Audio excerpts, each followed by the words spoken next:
Mr. Richmond, can you lead us in the Pledge of Allegiance? Yeah, with my honor. Thank you, sir. Ready? Salute. I pledge allegiance to the flag of the United States of America and to the republic for which it stands, one nation under God, indivisible, with liberty and justice for all. Thank you, Mr. Richmond. Can we have roll call, please? Yes, Councilmember Valdivia. Here. Councilmember Friend. Present. Mayor Velasquez. Here. Councilmember Scatini. Here. Councilmember Gomez. Here. City Manager Quilter. Here. And Interim City Attorney Deborah Moll. Here. Chief of Police David Westrick. Here. Thank you. Okay, verification of agenda posting. The agenda for the City Council meeting of July 15th, 2013 was posted on the bulletin board at City Hall on July 12th, 2013 at 9:34 a.m. per Government Code Section 54954.2. Thank you very much. We have a few proclamations tonight for the San Benito Health Foundation. Angelica Rojas, you can meet me at the podium.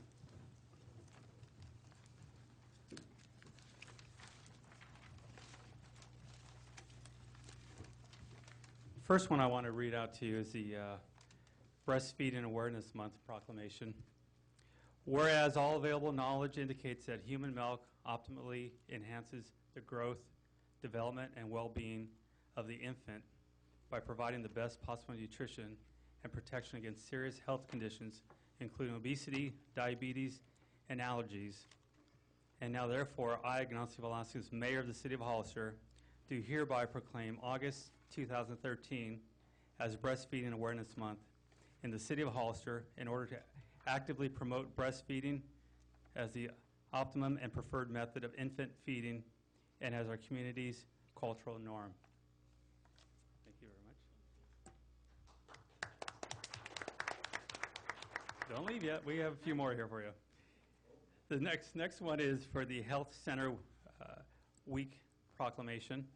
Whereas community health centers, also known as federally qualified health centers, are nonprofit community-directed providers of health care to medically underserved American health care system, namely homeless, migrant, and seasonal laborers or farm workers in the state of California, County of San Benito, and City of Hollister. And now, therefore, I, Ignacio Velasquez, Mayor of the City of Hollister, do hereby proclaim August 11th through the 17th of 2013 to be National Health Center Week in the City of Hollister, and urge everyone to recognize the important contributions of community health centers, also known as federally qualified health center, in improving health and the quality of life in the City of Hollister and the surrounding community. That's your second one.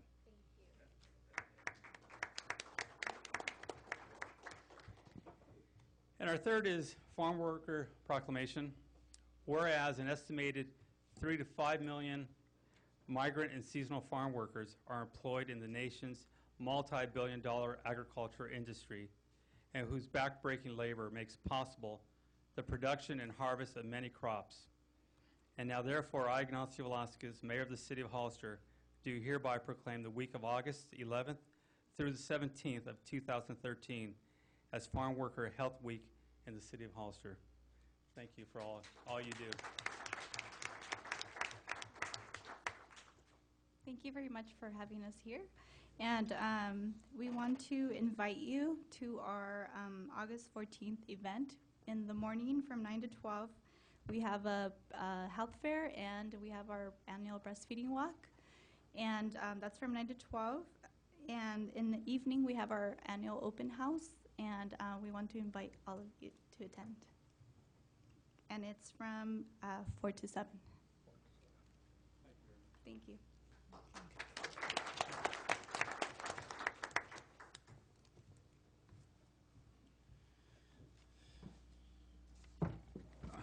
Let's move on to item A, consent resolution. I have a conflict of interest on item A3, so I will not be voting on item A3. Is there any items that want to be pulled by the council?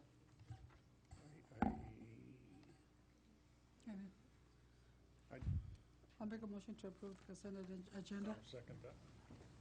All in favor? Aye. Aye. Motion carries.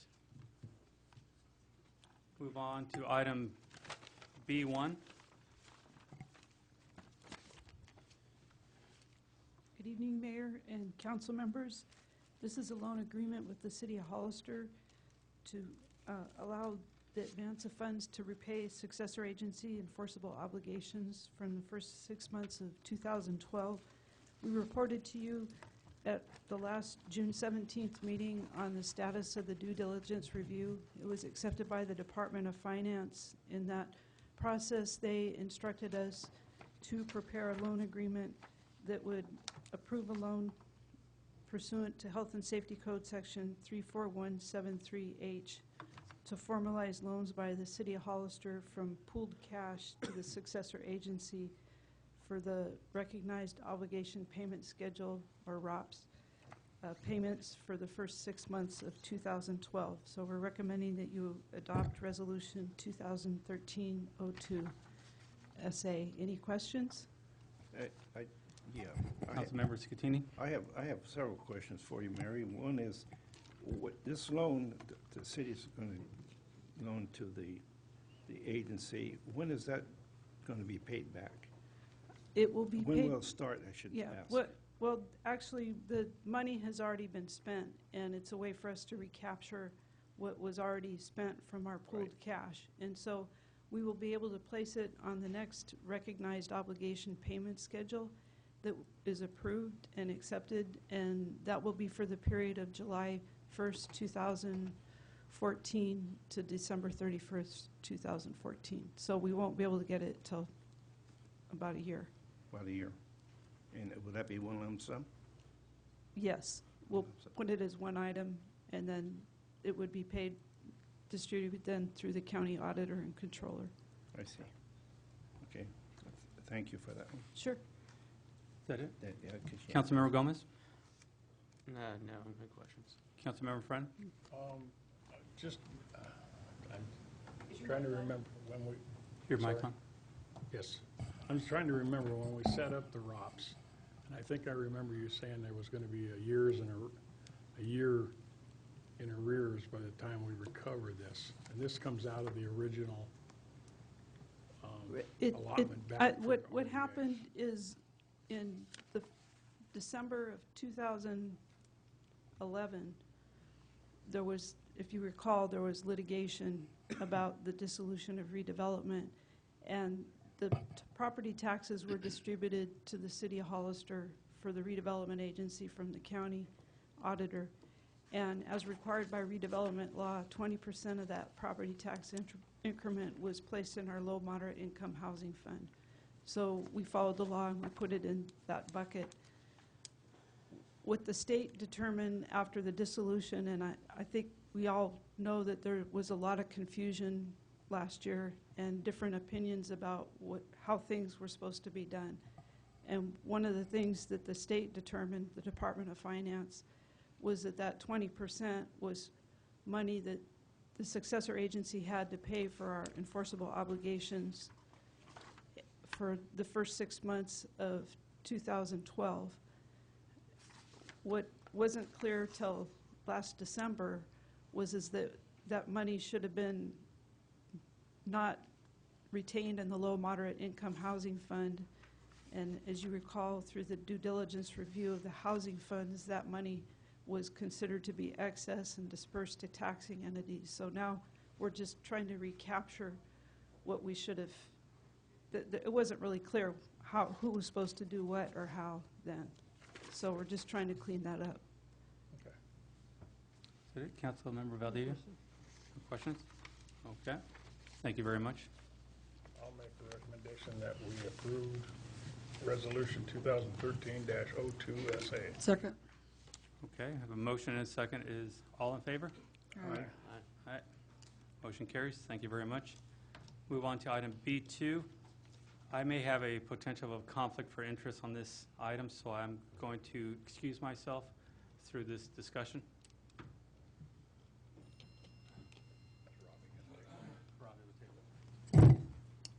Yep, okay. We're going to go ahead and start it, Mary. Okay. This is what you have before you is a long-range property management plan for the successor agency. This was a requirement that was established last June when they amended the Dissolution Act, and it requires preparation of a plan for the disposition of the real property assets of the successor agency. The report before you does recommend that you take action on that. Tonight we are asking that you not take action on it, that you just receive the report. We'd like to have our former redevelopment agency council review this plan. To be honest, if you go on the Department of Finance website, there's only 2 that have been accepted so far. And again, I think a lot of agencies are cutting their teeth on this, so we'd like to have legal review of this before we submit it to the Oversight Board and the Department of Finance. But I'd just like to give a summary of the report before you in the event that you want some changes. The way the law is, there's the law kind of outlines what's supposed to be in the report. The Department of Finance posted a template on the website that we use to prepare this plan as the guide. One of the things that the law states is that if there's property that's used for governmental use, it can be retained or transferred back to the city of Hollister in this case. And in the case of this plan, there's 2 properties. One of those is Fire Station 1, and the other is, if you think of the 5th Street parking lot that you drive through to go to the Briggs Building parking structure, there's a portion of that lot that's still owned by the successor agency. So we would be recommending that that be transferred to the city of Hollister because it's used for governmental purpose. And there's 2 other properties that are owned by the successor agency that aren't used for an enforceable obligation or for governmental purpose. And one of them is the Leatherback property, and the other is the 400-block grassy lot. The report before you explains all the requirements that they asked for in this plan. As for the Leatherback property, I think you are aware that it was purchased to eliminate a non-conforming industrial use, also to eliminate blight. The agency spent $4 million acquiring the property and close to $1 million clearing the site. We're recommending in the plan that the successor agency release a development and request for qualifications for a development and disposition agreement so that we can be assured that there's some real project that the sale of the property is tied to instead of just having it as a fire sale. Initially, when the Dissolution Act was passed, the law said that properties were supposed to be disposed of expeditiously with an eye to maximizing profit. I think that when they amended the law last June, there was an acknowledgement that it's just not that simple. What this report notes is that the property could be sold and then land banked, or it could also be sold and used for something that really isn't an optimal use, even though it conforms with the zoning. In consideration of the fact that $5 million has already been spent to acquire a non-conforming use and clear the site, we're recommending that it be protected in some respects so that we can optimize it as a tool for economic development. The report before you outlines that the city has a huge sales tax leakage. So the recommendation here is that we try and capture a commercial use there that starts to work against that leakage of sales tax. The other property is the 400 block. Excuse me, Mr.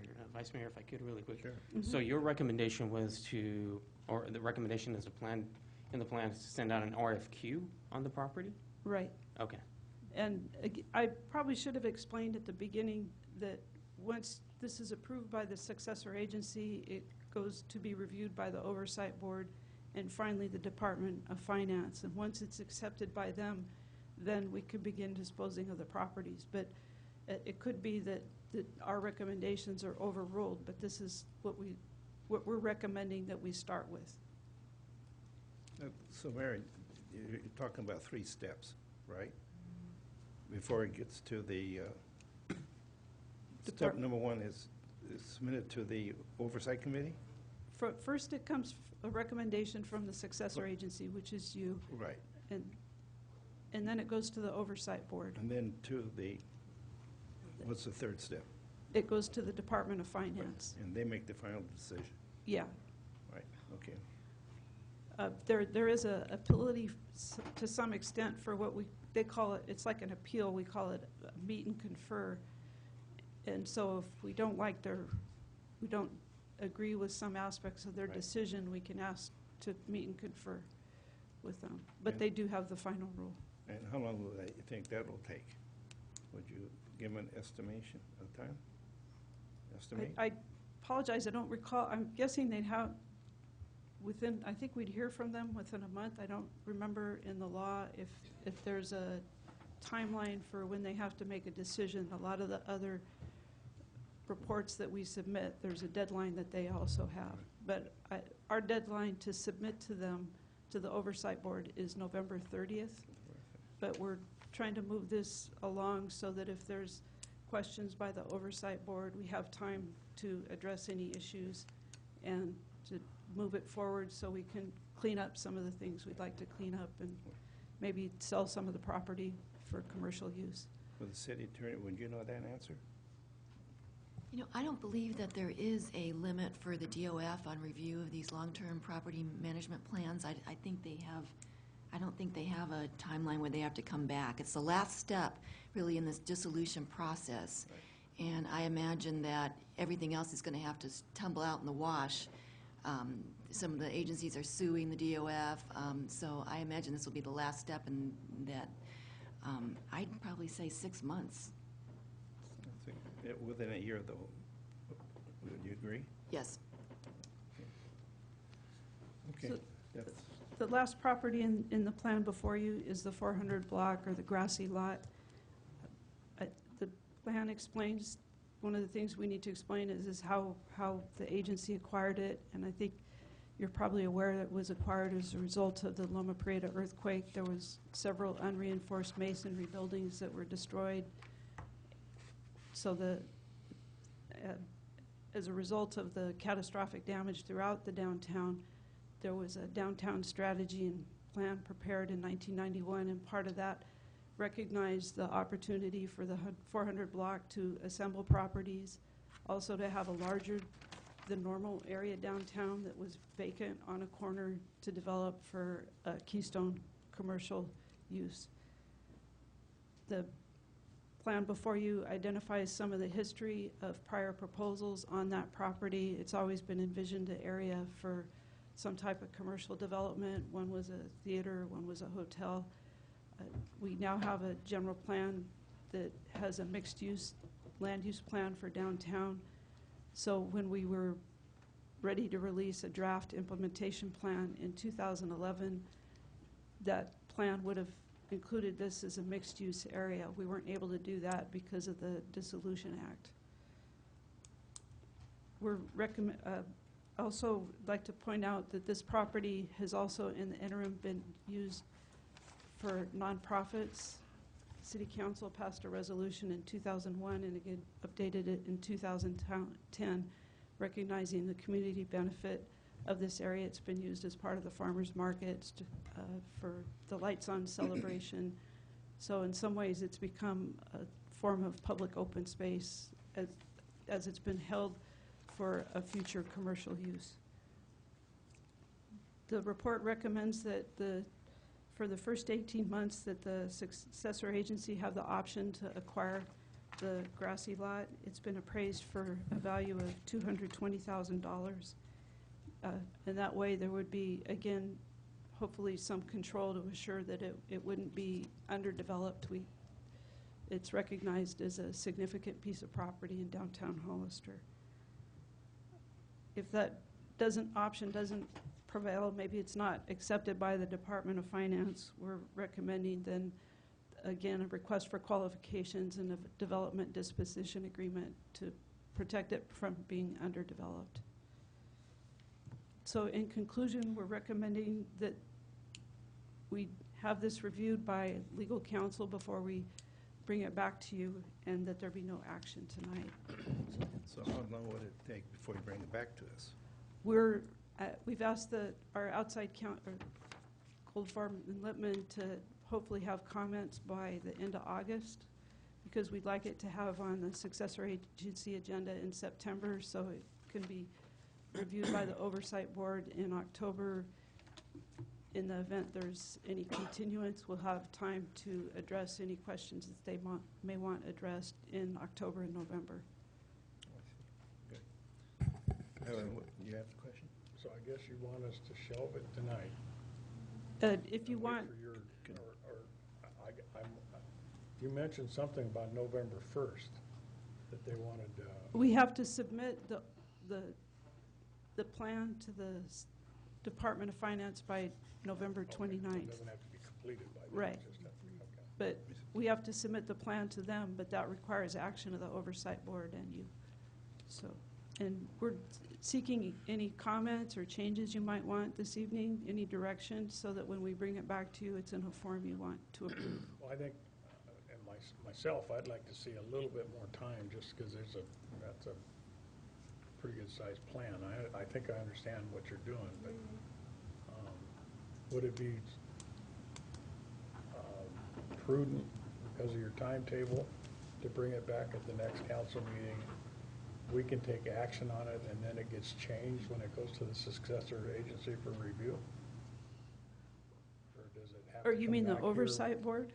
Well, after your attorney, if he doesn't like some wording or changes something, as long as the overall scope of what the document is, does it have to come back to us again for another approval? I think it would, I'm not an attorney, but it'd probably be preferable to have it reviewed by the attorney before it comes back. Okay. Well, you're going to need to adopt a resolution, so it'll come back to you. But I think distinguish that the legal counsel is going to be looking at this for compliance with the trailer bill and AB 484.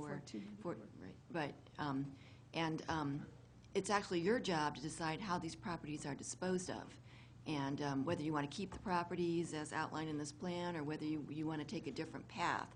So I would urge you to start thinking about the ideas behind this plan, and in the meantime, the legal counsel can review the plan to make sure it's legally adequate with the requirements. But I think, if there are problems with the way that the property disposition is laid out, then you should let those problems be known very early, so they can be corrected and something new can be brought to the successor agency for a resolution, and then to the Oversight Board. And there is a possibility the Oversight Board could say, no, we don't want to do that, and send it back to you for a different resolution. So there might be a little meeting conferred between the two agencies. And therefore, you have to think of the time estimates for that kind of possible back and forth. Well, the next council meeting is August the 5th. So Whatever your recommendation is, Mary. Well, if you think you have the time to do that, like you want to do it, then Well, I think it sounds like what you'd like is to have it come back to you sooner, so I will see if we can get our comments for legal review sooner than the end of August. well, I think I'll see that if would we can be, get it. because it, like she said, it may come back from the Oversight Committee and want Mhm. changes also. Okay, then we'll try and expedite that If we review. could build a fire under them, that'd be helpful, I think. Okay. I know that, lawyers work on their own speed, but any other questions? Elaine, Victor? I think so you just do we have need a speaker motion cards. to carry this over, or do we just want to leave it open? Oh, you've got a speaker card? Marty Okay. Richmond? Okay. Sorry about that.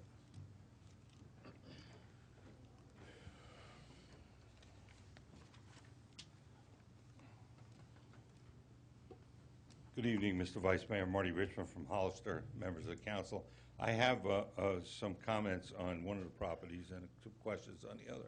My comments are on the 400 block property. I just don't see that we need a mixed development there. All you have to do is go downtown and you can see all this empty space waiting for somebody to come in. I don't think it's appropriate. That's a busy corner. If you build right out to the sidewalk, it's going to look like Grand Canyon. You're going to be down below if you're 2 or 3 stories up.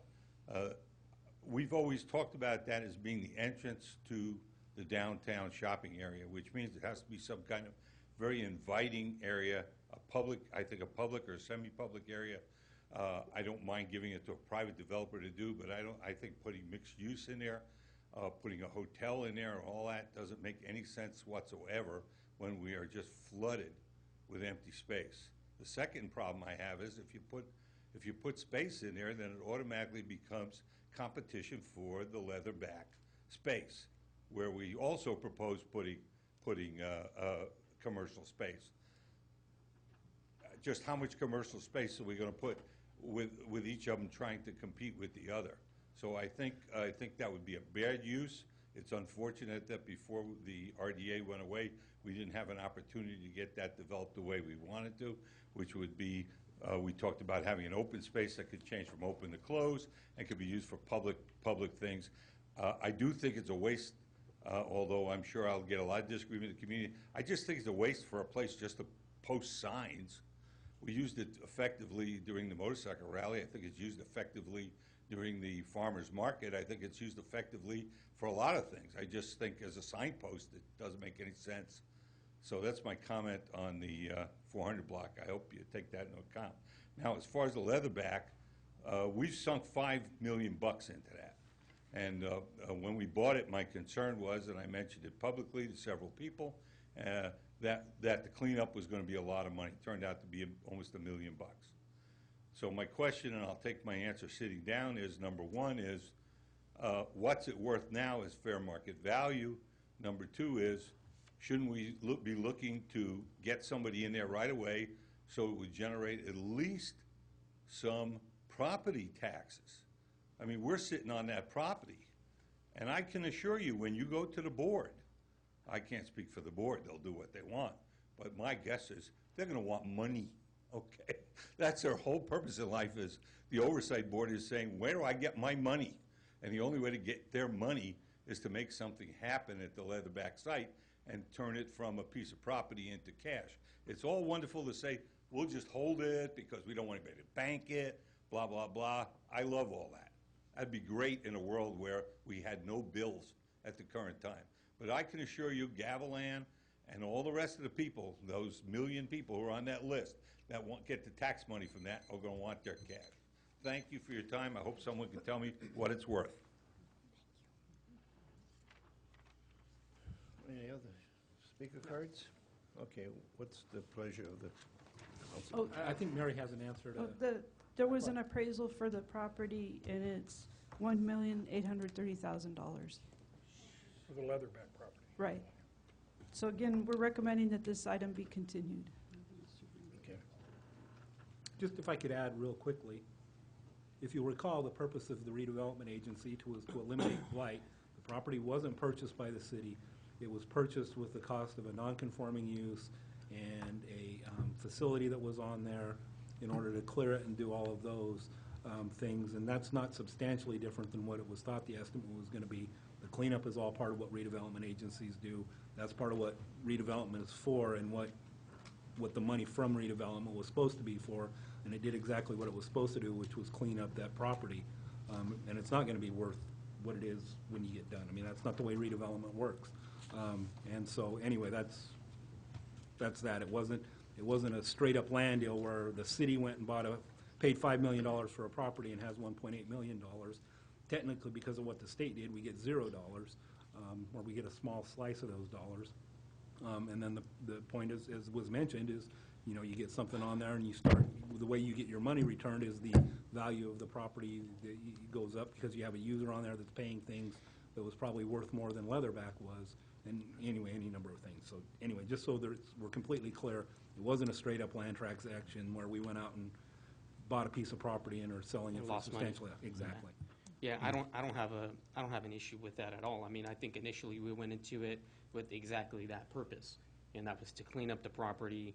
I think a lot of folks forgot what it looked like when that property was first acquired. So the work to clean the site and have it prepped for economic development purposes through the redevelopment agency, I think was a good use of the redevelopment money at that time. I think the issue that I'm having, or that I have, is that you know, unfortunately, after the dissolution of the redevelopment agency, we haven't done anything. you know, and I understand our hands are tied, you know, and we're limited to the amount of things that we could do there, but something has to be done. I agree with Marty. I think they're going to come and they're going to start picking our pockets, you know, and do what they can, you know, but at Sacramento, that's what they're known for. But I think the initial investment was a wise one. But unfortunately, we won't see the benefits of the work until we get the proper, you know, the proper use out of the land. So, anyway, those are my statements. Thank you, Mr. Vice Mayor. Well, anybody else got any comments? No, I agree with Victor, and I agree with Marty this time that I think the Leatherback property is the one we should be putting our efforts on, because I think that's the more desirable use of that property than the 400 block. And I was on the planning commission for 12 years, and I remember all the fights about the 400 block. And there have been 3-story motels proposed there. There's a lot of things been proposed there, and I kind of like the way it's been used now. So it's, you know, $200,000 piece of property is probably not something we're going to get a lot of economic development out of, possibly, but that's down the road, I think. So I agree. Just one comment, if you, as a successor agency, if you were to acquire it, you would have control over the use. A lot more than But it will be sold with the disposition plan. Yeah, I mean, be a little bit clear on what is proposed there. What's being proposed is that we do have an option for 18 months, we put an option on there for the city to purchase that. During that time, you can talk through what to do. For example, do it and have it be a plaza so it can be used for the things that it has been done. Yeah. You know, do some improvements on it, some of those things. So that's the intent of the report, and the intent of having that for 18 months is for you guys to go through that process and to do that, not to run out. If you'll notice, there's nothing about running out and putting out an RFP to do development on that property. I think there's simply a discussion of what can go on that property. So I think as a staff, we agree that at this point, having that be a space for our community to do a number of things is probably the best way to go if we can get Sacramento to say that's an okay for us to buy it, and we buy it at market value. The same thing with moving forward on Leatherback. We can't move forward on Leatherback until the state tells us we can. I mean, the state could very well come back and say, you know what, put it up on the market tomorrow, and it you know, it sells how it sells, and you have no control over, you know, what goes on there, which may be okay too. But I mean, it's something we really can't do a whole lot on until it does get to Sacramento and they make their determination. Okay. Weren't they going to put YMCA there at one time? That was talked about, right? There was, but the problem, I mean, that's the other downside of this, is now that you had redevelopment be dissolved, the state and the other agencies aren't going to cut some sort of free deal, which is what was being discussed over there. I mean, nobody from any of those, I mean, that group was not going to spend any money purchasing that property. And that's, you know, I mean, I think that it's very difficult now for the taxing entities and the state to say, okay, we're going to go ahead and let somebody go on there for free. Right. Thanks.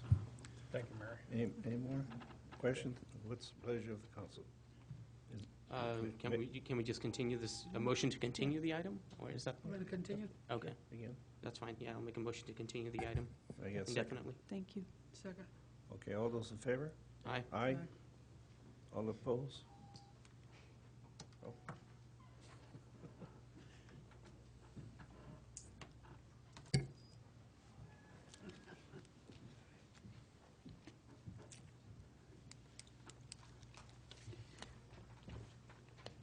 Okay. Thank you for having me back. Let's move on. We voted on it. Okay, you did, right? Right. We'll move on to item C1, public input. This is the time for anyone in the audience to speak on any item not on the agenda and within the subject matter jurisdiction of the council. When the city clerk calls your name, please come to the podium, state your name and city for the record, and speak to the city council. Each speaker will be limited to 3 minutes. Please note that state law prohibits the city council from discussing or taking action on any item not on the agenda. Alda Voss. Aldo us.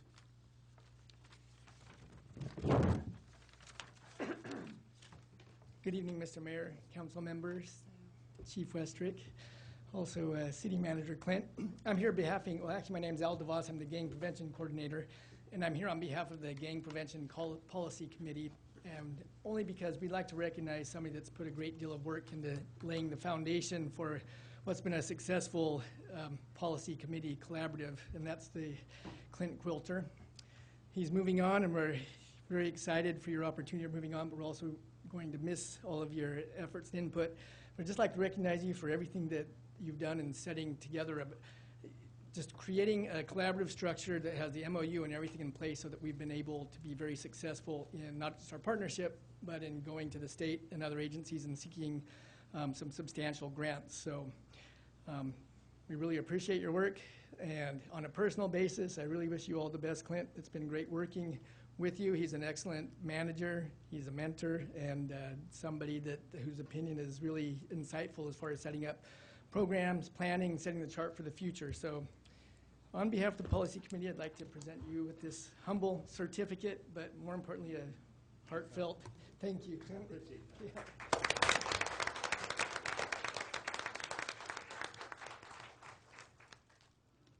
You're not done, Clint.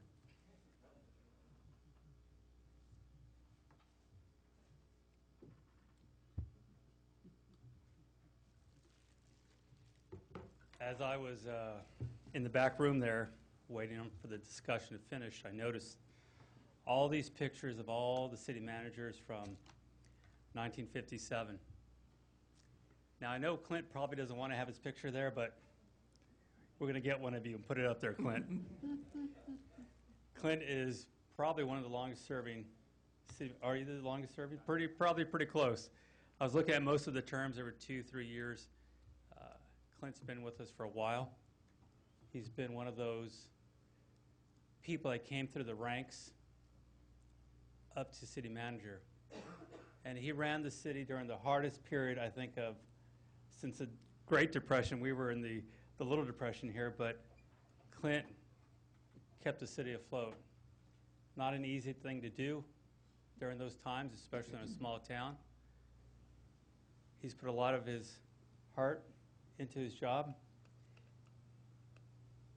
Gave quite a bit to our city to keep it running. And again, one of the reasons why our city stayed afloat is because of your hard work.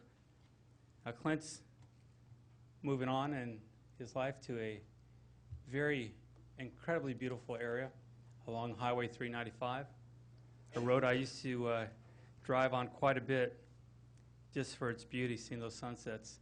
So, Clint, on behalf of the city and the council members, we want to thank you for all you've done for the city and present you with this plaque and that recognition.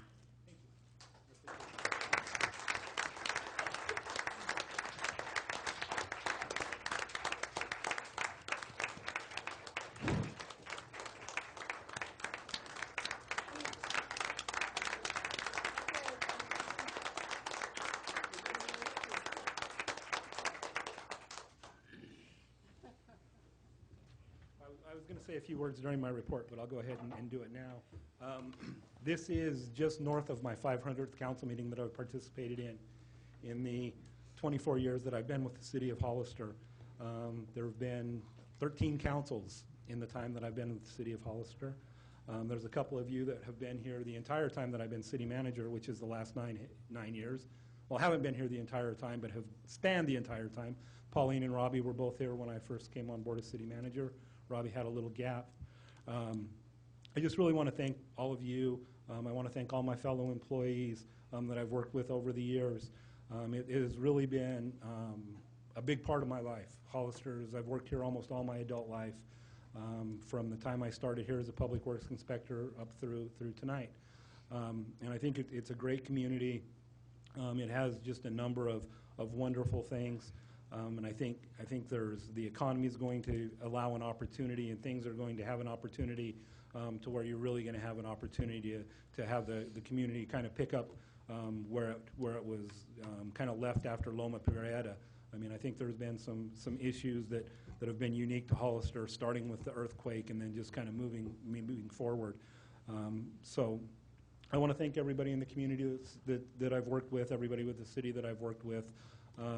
And wish everyone well. So thank you very much. Thank you. Thank you.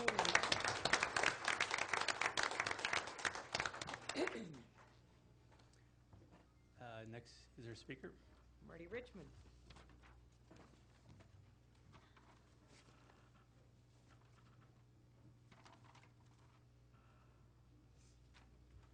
Mr. Mayor, members of the council, Marty Richmond from Hollister. During the budget hearings you had earlier, well, first of all, let me say, I know you have a whole bunch of people waiting.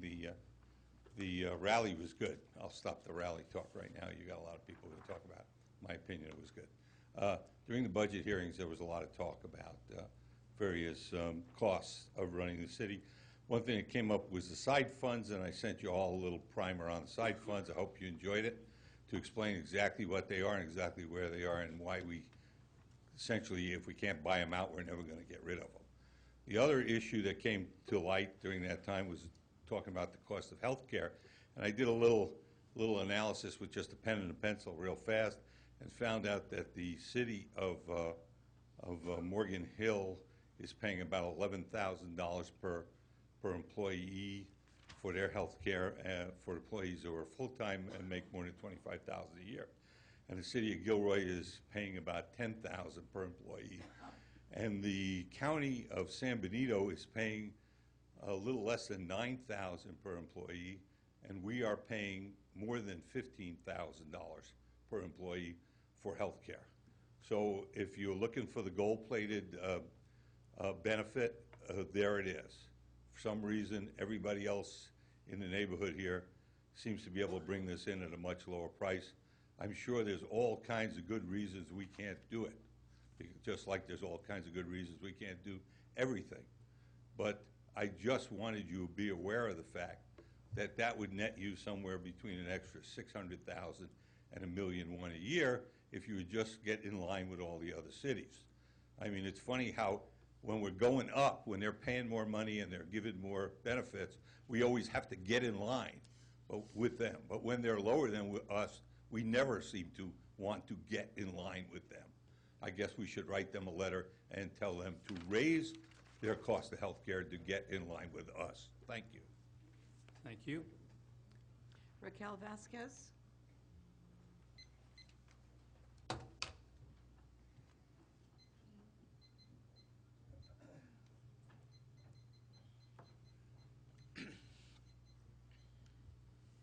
Hello, good evening, Mr. Mayor and members of the City Council. My name is Raquel Vasquez, President of San Benito LULAC Youth Council number 705. I am here to thank Mr. Mark Cresswell for allowing our Youth Council to participate in a fundraising effort for our local council's scholarships and for the 2014 National LULAC Youth Leadership Conference in New York. We as students are very fortunate to have the support of this community and of Mr. Cresswell in assuring us an opportunity to raise these needed funds. We hope to, again, help out during next year's biker rally as it proved to be a success for nonprofits involved. Thank you for this opportunity to speak on behalf of LULAC Youth, the #1 youth council in the nation, as we were awarded this honorary title and award on June 20th during the National LULAC Convention in Las Vegas, Nevada. Our advisor, Mr. Vince Luna, was named Advisor of the Year because of his commitment to our youth council as advisor for the past 24 years. So, thank you very much.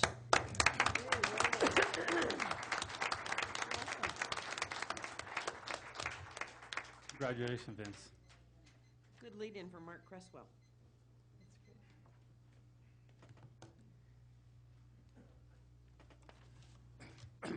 Thank you. Good evening, Council. Yes, the rally. I think most people can agree that it was a success, and I'd like to thank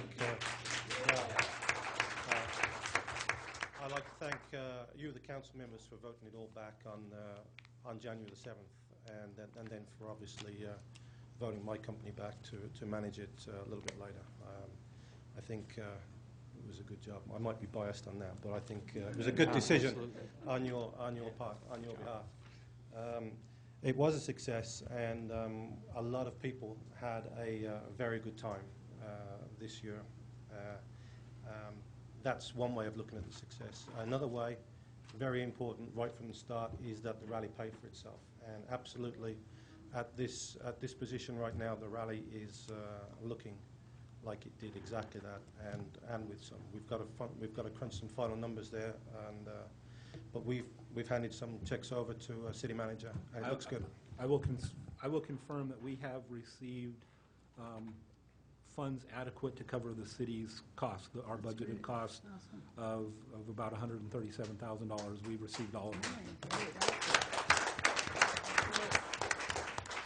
Yep, that's good. So I've got, I didn't do it alone, obviously. I've got three very important people to thank. And Clint, a lot of people thanking you. I'm thanking you personally. Great team within the city. You helped me tremendously through a couple of little challenges there. Everything was great. I wish you all the success with you moving on. I know that your team's going to stay behind, and let's hope that we can continue with those guys. It's great. Two other people, chronologically out of order here. Obviously, Ray Friend, the very first person that I had communications with. It was Ray who convinced me to actually come out here and take a look at taking this job on. So thank you, Ray, for being so convincing. It's been a great opportunity for my company, and I'm looking forward to the future. So thank you there. Third, final, the person that sets the tone for the entire rally, the police, super important, David Westrick. Thank you so much. We've spent a tremendous amount of time together. Hey, we're like buddies now, right? But no, the absolutely, without doubt, the best police experience I've ever had in 20-some years of running events around the country. Thank you so much. You absolutely get it. What needs to happen? We need a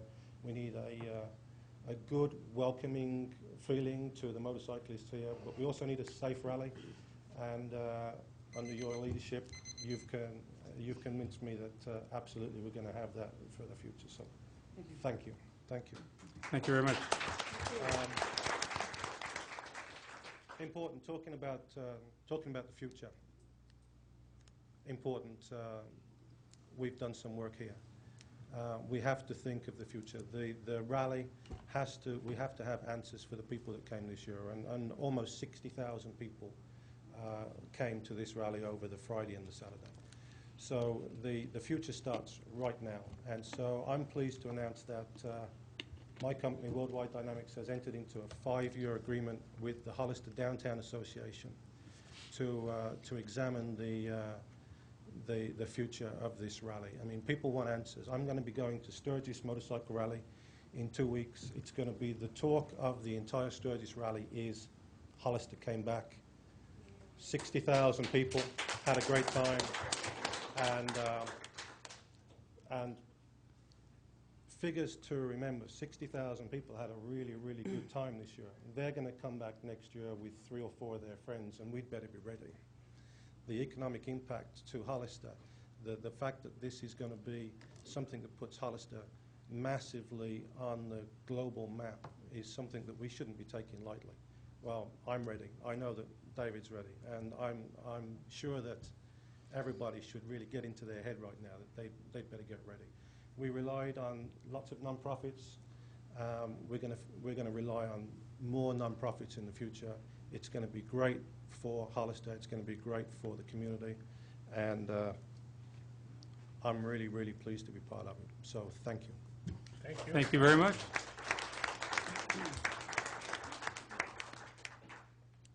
Christy Howe?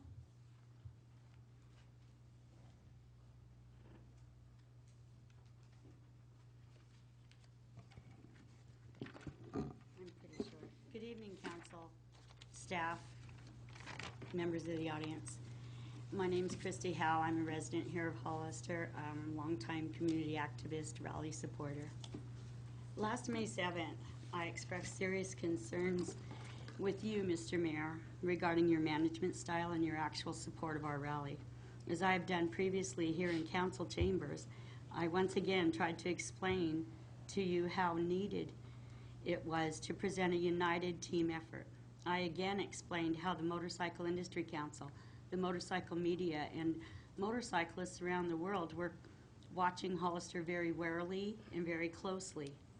Despite this, you and the Vice Mayor continued to demonstrate a complete and total lack of trust in the council's decision to hire Worldwide Dynamics as our event coordinator. Your comments to the media in public were less than supportive of the rally and our efforts to pull it off. Most of us here took the time and effort to do simple online research about the credentials of Mr. and Mrs. Cresswell. We were very pleased to find that one of the very best motorcycle event coordinators in America had been hired. What did you do? You ignored our reports, and you rode that man like a government mule. Your lack of professional courtesy and respect to Mark and Yvonne Cresswell is shameful. Trust me when I tell you that my opinion of your behavior comes from my observance of you.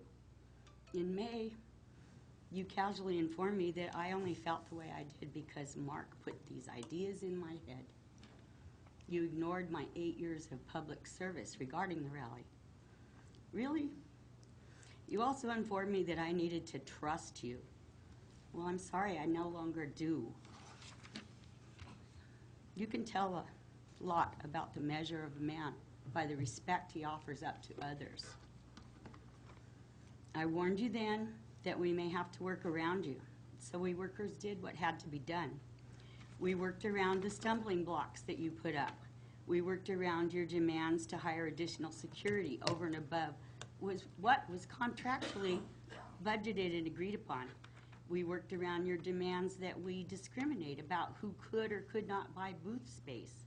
We worked around the fact that you never really acknowledged the large numbers of volunteers offering their services.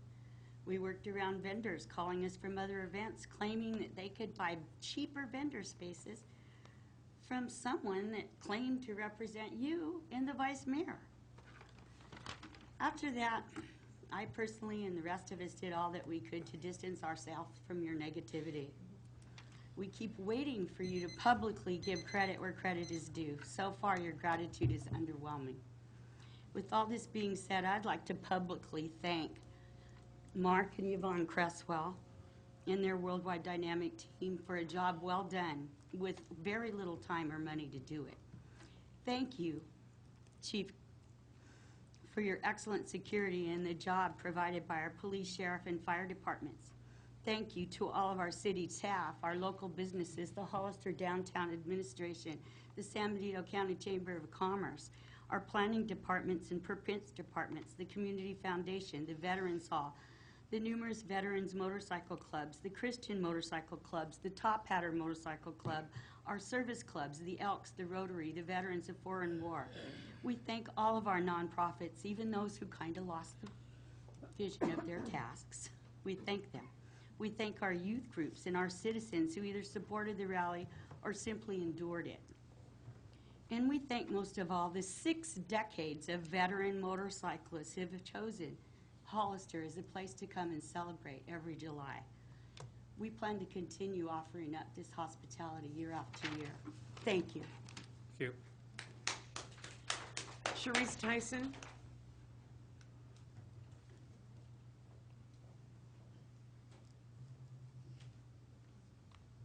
Sharice Tyson, Johnny's Bar and Grill.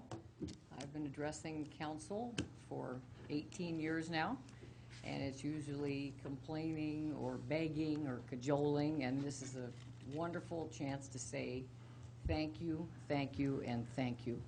The fact that it was unanimously voted in by you guys makes it even better, so you can all, with pride, say you had a part in this, because I know the numbers are 60,000. That was a 2-day event.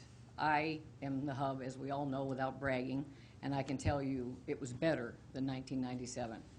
And one of the things that made it the most awesome was the cooperation from law enforcement. Chief Dave Westrick, I cannot even say enough. I had patrons coming to me over and over saying how wonderful it was to visit with law enforcement. They came through, they checked on, they had just the attitude. It was so fantastic. And I've been saying for years, it all starts at the top. So I give all the credit to Dave Westrick. I just love this man. He was awesome. And it just took so much stress off of me because I think the peaceful atmosphere came from law enforcement. And it was fantastic. And Mark, I can't say enough about Mark. I met him back in December, and I just knew he was going to be the man for the job. I knew he was going to do an awesome job, and by golly, he did. He was out there when the nonprofit who was supposed to pick up garbage dropped the ball from the time it was over until the sun came up, running around on a forklift, picking up garbage. This man is dedicated to this cause.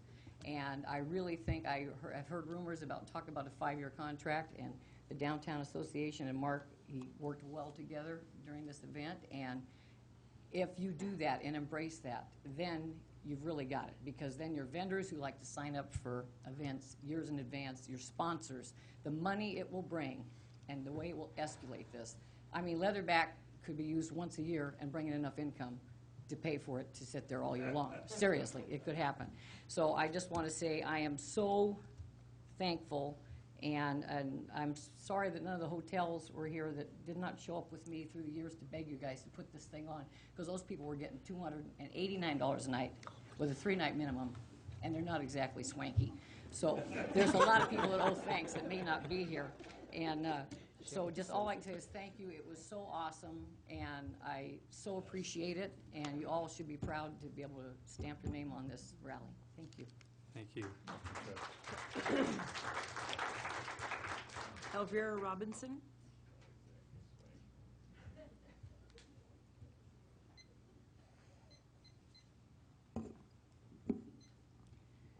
Good evening, everyone. I'm Elvira Zaragoza Robinson. I'm an attorney in town. It's my pleasure to be up here among my friends. I consider the members of the City Council my friends. And Clint, it's going to be hard to see you leave, even though I'm not here that often. We know what you do. And welcome to our new Chief of Police and our City Clerk. A few weeks ago, I was here on behalf of Mark telling you what he had been doing prior to the festival, all his work, all his organization.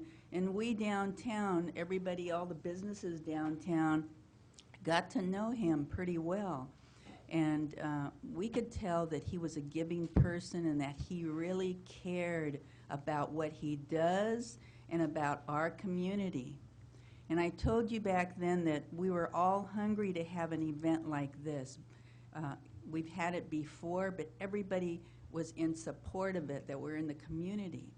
And now looking back, because I was there hours preparing for nonprofits, we had my church and another nonprofit that we were working with the food booths. And we were there from morning till night on the 4th of July and all day and all night practically on the 5th of July and the 6th of July. And we could see Mark working, and he was really concerned. He was concerned about every one of us. He was concerned about every nonprofit. He was concerned about having a peaceful festival. He was concerned about every one of us having a good time. He was concerned about the cleanliness. He was concerned about every single issue that affects our community. So I haven't known him for very long, but I consider this man a friend of mine, a friend of Hollister's, because he's really dedicated. And you can tell that he was so organized. He has a wonderful temperament. He brought terrific entertainment here. Everyone was pleased with the food, with the setup, the fact that bikes were again in the middle of the street, and we can see these beautiful bikes that I admired, and I'm sure everybody else admired.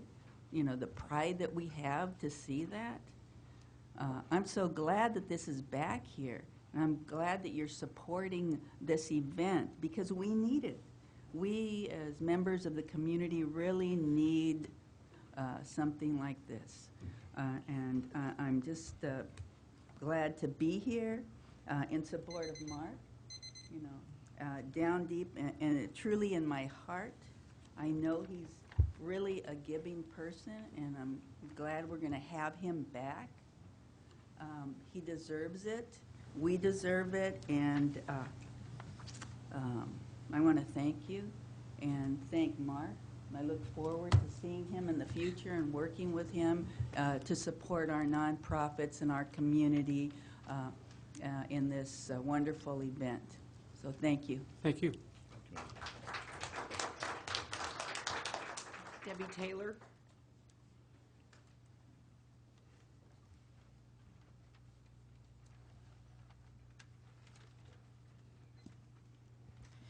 Hello, Mayor and council members and city manager and Dave Westrick, Chief of Police. I like the way that rolls. Congratulations again.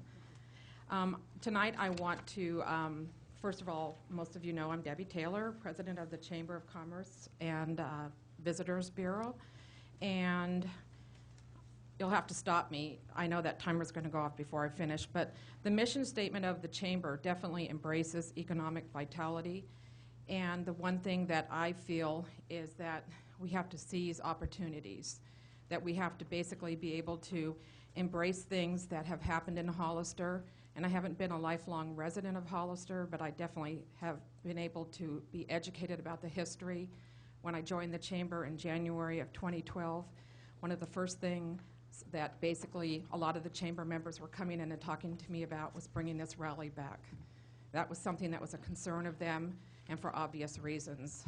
Some of you are business owners and you realize that economic vitality can make or break you as a business owner. And so these are things that the Chamber listens to.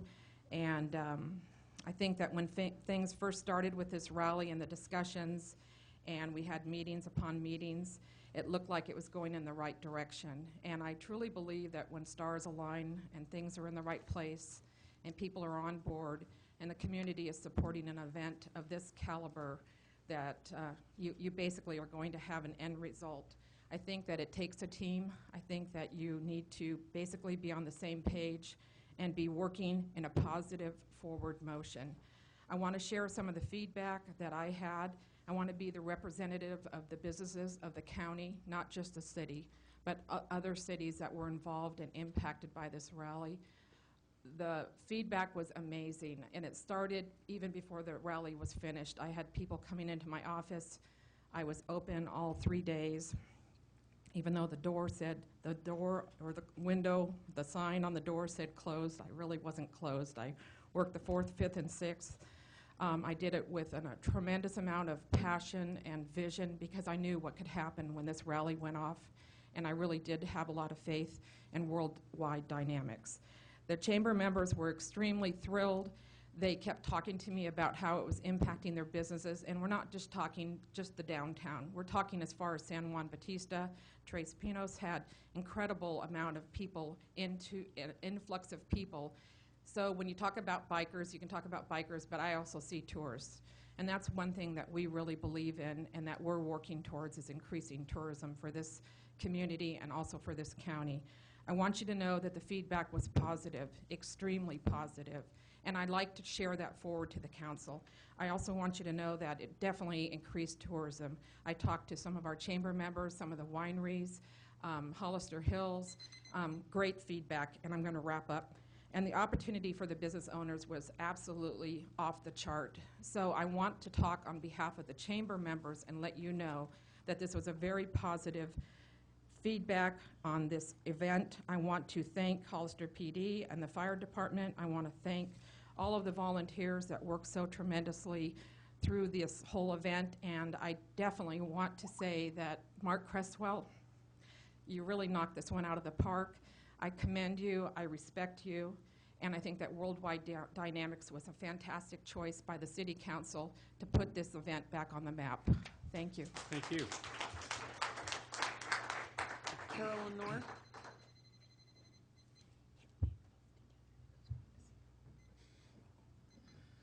Good evening, Council. Thank you for the opportunity to speak. I just wanted to say that I too enjoyed the rally. I think Robbie caught me having a good time down there. Mr. Questwell, I was on the Measure E committee. In fact, I spearheaded the Measure E committee for the sales tax. Dave Westrick also worked very hard on that. So I just want to tell you, thank you for bringing this event. It was very well managed. I like the way you closed in the 400 block lawn. I liked what you did at the Vets building. I really appreciate this next thing. You left the town clean. If anybody knows, I'm the Main Street watcher. Okay, I live on it. I was born and raised down here, and I wanted to say I was very impressed with how you cleaned it up in your event. So thank you very much. And then, of course, I'm not going to pass up the moment to say thank you, Clint, for all of your guidance, hard work, your integrity, your funness, your friendship, and I just going to miss you so much. You're the one for me, so I'm hoping that Billy doesn't mess it up too bad. But I want to thank you for everything you did, and I look forward to coming and visit you in Bishop. And you might not be here in Hollister, but you'll always be in my heart. Thank you.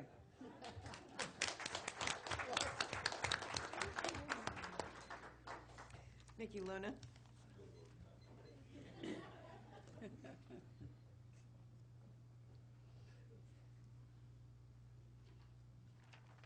Good evening, Mr. Mayor and members of the City Council. I mean, I'm not going to follow what Carol just said. As a former city employee, I had the opportunity to be an employee of the City of Hollister for almost 30 years, retired 5 years ago. I do miss a lot of the employees in the city, but Clint, I just want to thank you from the bottom of my heart, because you were always there for the employees, and you always had an ear to lend to us. And I thank you, and I thank you very much for all the kind words at my retirement party. 238 people showed up, and I guess, you know, they were happy Mickey Luna was leaving the city. But anyway, I had a great time while I was an employee here. I just want to comment on the rally, and that is because 1997, I was here at City Hall, and it was 11 o'clock at night, and I was still typing business license because we had to type them then. And I remember that. And then right after that, I was given the duties of sending all the invoices to law enforcement and everybody else, so I knew exactly what the city spent. And so I've got to commend Mark Creswell and Yvonne for the job that they did. Never in my wildest dreams did I think that I was going to be out there working the rally. You know, after working City Hall for all those years, doing billing, but let me tell you, it was a very pleasant experience.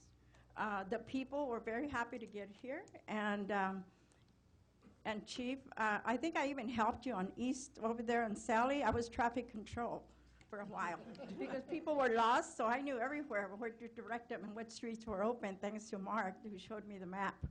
But anyway, it was a great experience, and I really hope to see the rally continue and flourish, and more people come to our city. After all, I'm a native. I was born and raised in Hollister, went to school here, left for a while, but came back. And you know what? This is my hometown. This is my community. And I can just say to all the city council and everyone, you know what?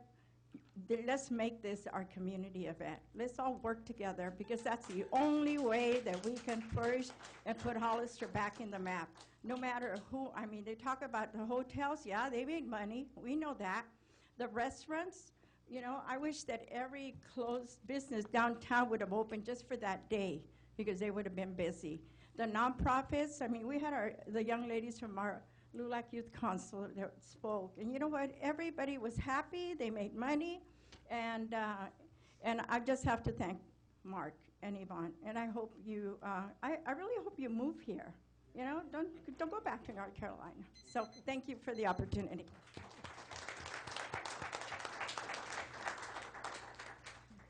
I have no other speakers cards. No other speakers, wow, okay. All right, then. Now we get back to the business stuff. D1.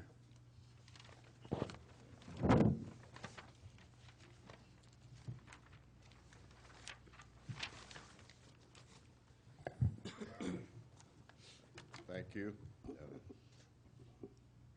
Mayor Velasquez and city council members. This is the boring part of the program tonight. Add biker rally to it, and it'll be okay. So the first thing I'd like to say is that all of you have a copy of the updated master schedule for the Hollister Water Project in front of you. And there are 2 or 3 things that I'd like to point out on that master schedule. Council members Valdivia and Scatini have seen this already, but it's been slightly updated. The first point is that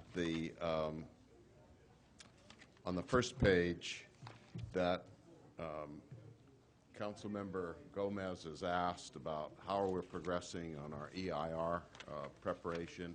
And if we start on line item 40, you can see that the West Hills work is supposed to be completed on the EIR and the environmental compliance in about the end of March or early April of 2014, which keeps us generally on schedule. But if we go to the next page and you see the environmental permitting, you'll see that there are some California Department of Fish and Wildlife. We have some applications and we have some negotiation ongoing with them. And that is based upon our favorite critter, the California tiger salamander. And while we're negotiating hard to deal with that, there are some soft parts of this schedule. We're not showing any slippage, but we have to be well aware that there could be some slippage. The item number 73, the less salt water treatment plant upgrade, and I won't bore you with all the details, but we plan to advertise for construction.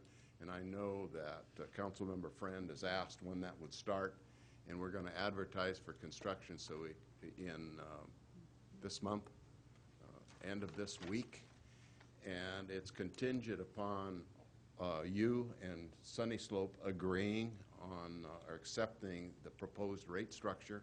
But if that all comes together, we should be awarding a contract right at the end of September, which would mean that it would satisfy all of the requirements for the, initial requirements for the Department of Public Health, so that we would be saying that construction is technically started and this disinfection byproduct issue and some of the other regulatory issues would be handled administratively from that time on. So that would be great news.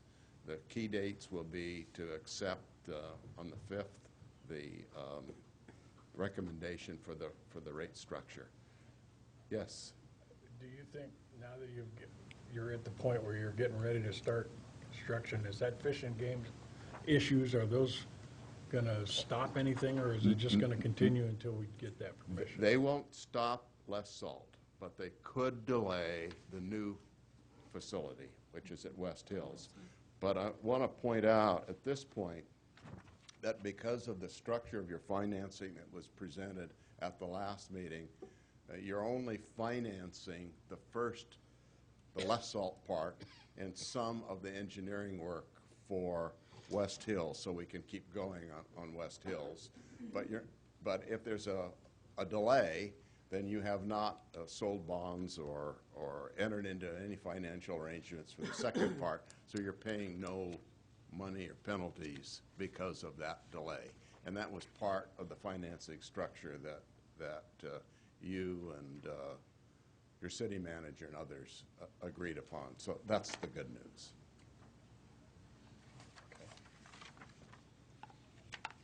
What I'd like to say then in closing is that I'm like everybody. We'd all like to thank Clint, because we wouldn't be at this point. We wouldn't be looking at starting construction at the end of September without his role.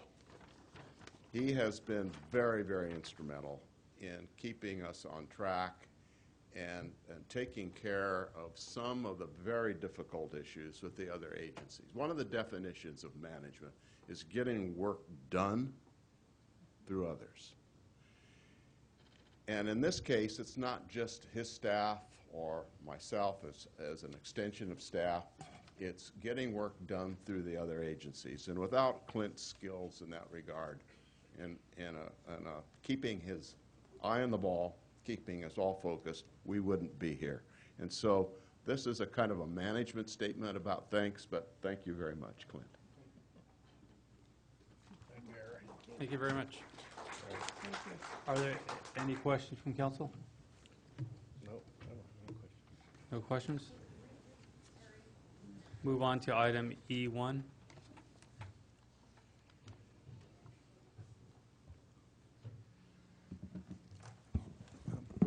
Mr. Mayor, members of the council, I'm Rudy Golnick, city engineer.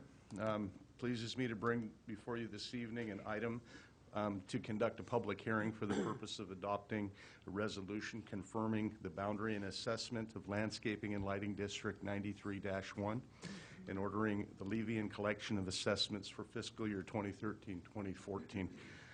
If council will recall, there have been 3 separate events over the past several months which have built up to our public hearing and our adoption for the purpose of the levy of assessments and collection of assessments for this current fiscal year.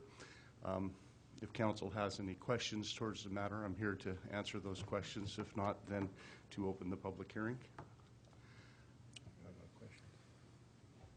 Are there any questions from council? I don't. We'll open it to public hearing. Are there any no speakers? Okay, we will close public hearing. Okay, and I guess that covers it. I'll make a motion. Oh, well, then the resolution presented to you, again, staff recommends that the council adopt the resolution with the special district, be it resolved in order the city council's special district report previously approved on a preliminary basis by council adoption of previous resolution. Boundary and assessments as described in the engineer's report on file with the city clerk are confirmed as filed. Levy and collection of assessments within special benefit zones A, B, and C within the boundary of the district commencing July 1, 2013 and ending June 30, 2014 are hereby ordered. And then the city clerk of the city of Hollister is hereby authorized and directed to file a certified copy of said boundary and assessment diagram with the San Benito County Auditor on or prior to August 10th, 2013. And with that in mind, it's a recommendation that the city council adopt the proposed resolution. Thank you very much. I'll make a motion to go ahead and approve resolution 2013-108. There first and a second. All in favor? Aye. Aye. Motion carries. Thank you very much. Thank you. We'll move forward to item F1. Giving the staff report. This is a matter, your last public hearing of the night, to consider the appointment of a interim city manager to fill the shoes of Mr. Quilter. And you have discussed appointing the current Director of Development Services, William Avera, to serve in this position as interim city manager. And you have appointed an ad hoc committee to negotiate a proposed salary with Mr. Avera. And you have negotiated a salary which would be equal to the current salary that City Manager Quilter makes. And that salary would be $134,354.74 a year. And as you know, Mr. Avera will be serving in 2 positions during this time period, so you're getting 2 for the price of 1. You're going to be getting a Development Services Director as well as an interim city manager. And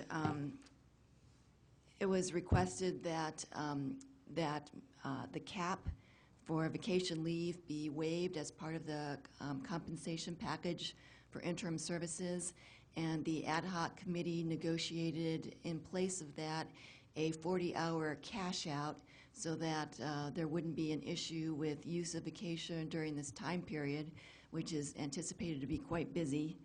And you also tonight will need to set a corporate security bond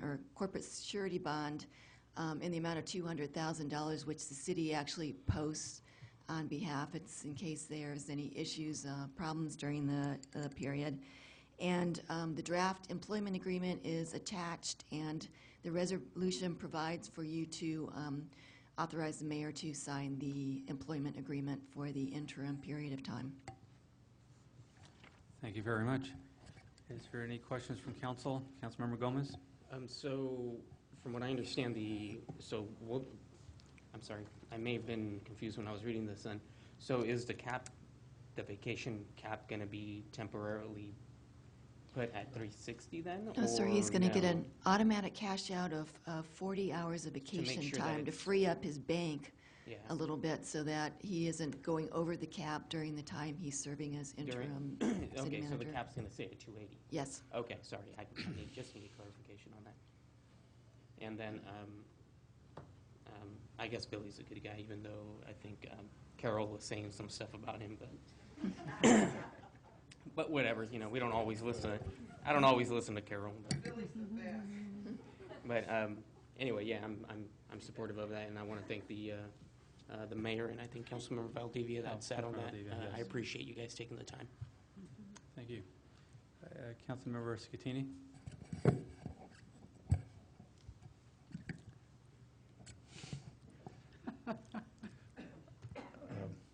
No comment right now. Thank you. Councilmember Friend? Well, you know, I was all in favor of this, and then I heard some comments tonight from a previous planning department employee that maybe this is not a good idea. But with a bond on him, I guess he can't get too far. So. I do have a question, and I didn't see it in the package, and maybe, did you have a cost for that bond? Is it? Yes, it's just a city- $200,000. It's in the resolution. Well, what does it cost the city to purchase that bond? You know, I'm not certain. I'd have to ask Mr. Gallivan. I don't know if you know that, as putting you on the spot. Yeah, I'm sorry. It's a Mabaysia issue. Mabaysia posts it for us, so it's part of our insurance.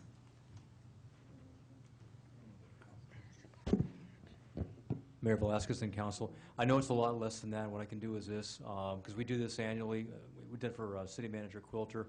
I can get that information for you and send that to you, but again, obviously it's all part of our overall package for all the department heads and such. So it's much less than the $200,000.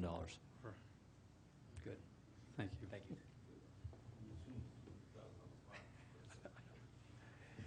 Councilmember Valdivia? No, I agree with what, was being said by the attorney for Billy. I think it's going to be okay. It's going to be great. Okay. I kind of thought that maybe the vacation buyout was a clothing allotment. Yes. Said too low. Okay. Mr. Mayor? Is there a speaker? Marty Richmond?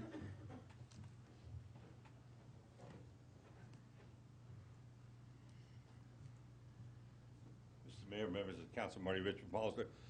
Just a question, shouldn't the employment agreement include the rezoning a portion of the city hall as living quarters? Since Mr. Vera is going to be holding two positions, this way we don't have to worry about who to call up at midnight. We know exactly where he'll be. Well, we do Thank have you a for your trolley time. now that runs back and forth. I just want to make sure Mr. Vera knows what's being expected of him as holding down two jobs. Thank you. Thank you very much. Okay. No further discussion. I'd like to make a motion to accept. I'll second that Resolution motion. 2013-09. 109, thank you. And there's a first and a second. All in favor? Aye. Aye. Those against? Motion carries. Thank you very much, and good luck, Billy. Yay, Billy. Thank you, Billy.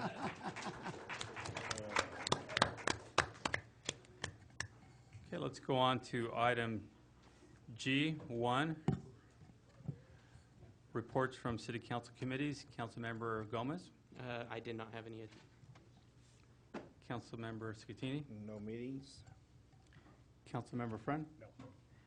Councilmember Valdivia. No.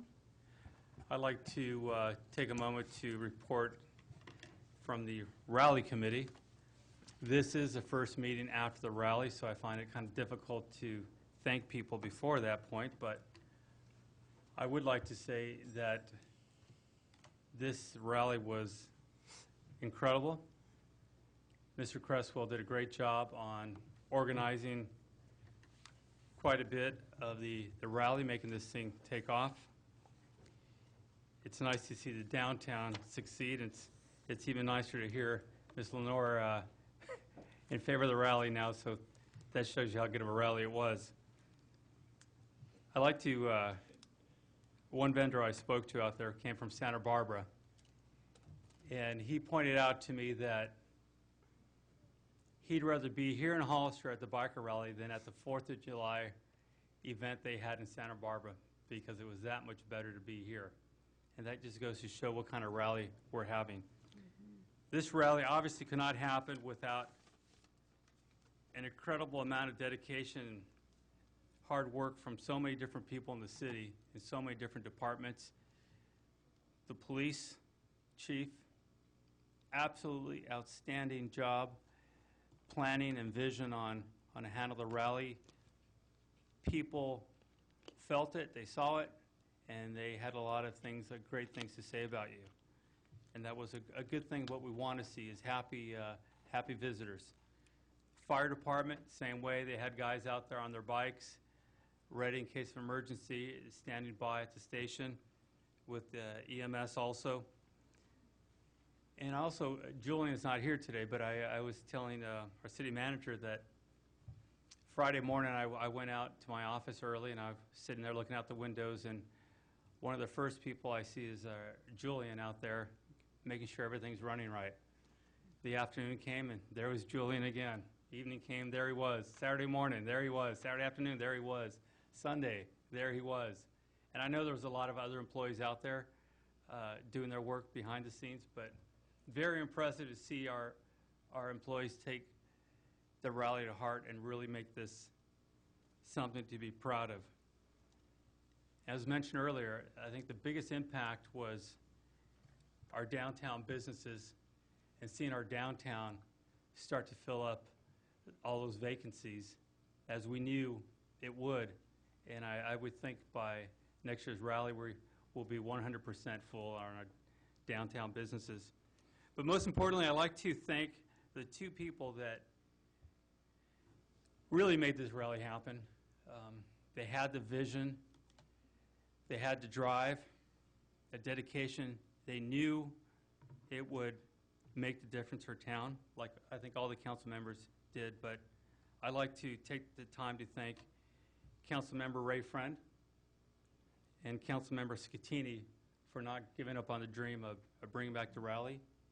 And it was you guys that really brought this back together, and you should be proud of the effort you put into. And again, the other council members that were brave enough to go ahead and vote for it and prove that it's the right choice. So I just want to thank all of you for all your hard work, and I'm looking forward to the next year's rally.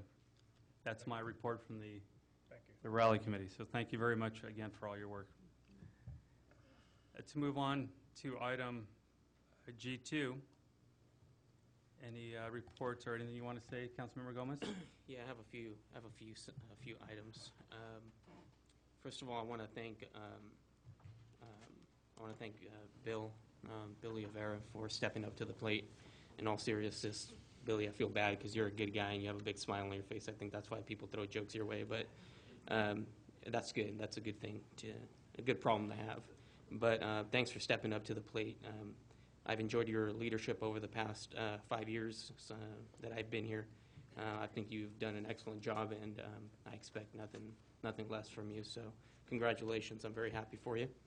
It's going to be a great experience for you, and I know you're going to take everything that you learn from it and let it mold you like you have over the years. I know that the rally folks all took off after public comment, but I do want to thank all of them. I think Sharice made a really good point. I was standing out there a few minutes ago before the meeting started, and I saw her walking up, and she had a smile on her face. I was almost like, what? Like, she's smiling walking up the City Hall steps? I found that very odd. But I'm happy. I'm happy that she's happy. I'm happy the impact that the rally had on the community. It wasn't my event. I didn't champion this event. I don't know much about. I rode crotch rockets forever, so I prefer street bikes. But They're don't welcome throw at the anything my rally way. too. But I do want to thank Councilmember Ray Friend. When he came on board 5 years ago, he made that one of his. He was determined to see that happen. So Councilmember Friend, thanks for not letting up, as the mayor said. And when Councilmember Scatini came on board, he jumped right on it as well a couple years ago. So congratulations to the both of you. You both deserve credit in getting this done. And then, of course, I think Mayor Velasquez sent it over the edge to finally get this thing put on the schedule. So congratulations to all of you folks for getting it done. Thank you to Clinton as well for your work. And then last but not least, our police chief for his excellent communicative skills and getting everything put together. Everybody was pleased, and nobody likes the cops around, I guess, until they need them. So though folks don't like the large crowds of police officers, you don't like them until something goes wrong. So I know I appreciate you guys being out there, and I'm thankful that the event was safe and everything went well. I also want to thank the Downtown Association, Brenda and her staff. I think they did an excellent job, and I can't get ahead of myself here. So all I'll say is that I like Mark, and I like the HDA. So I hope that good things come about. I think Mark did an excellent job. Next, I want to thank Clint.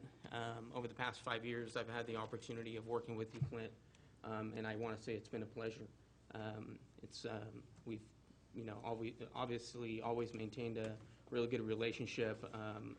All I asked for was for you to communicate with me and let me know what's going on.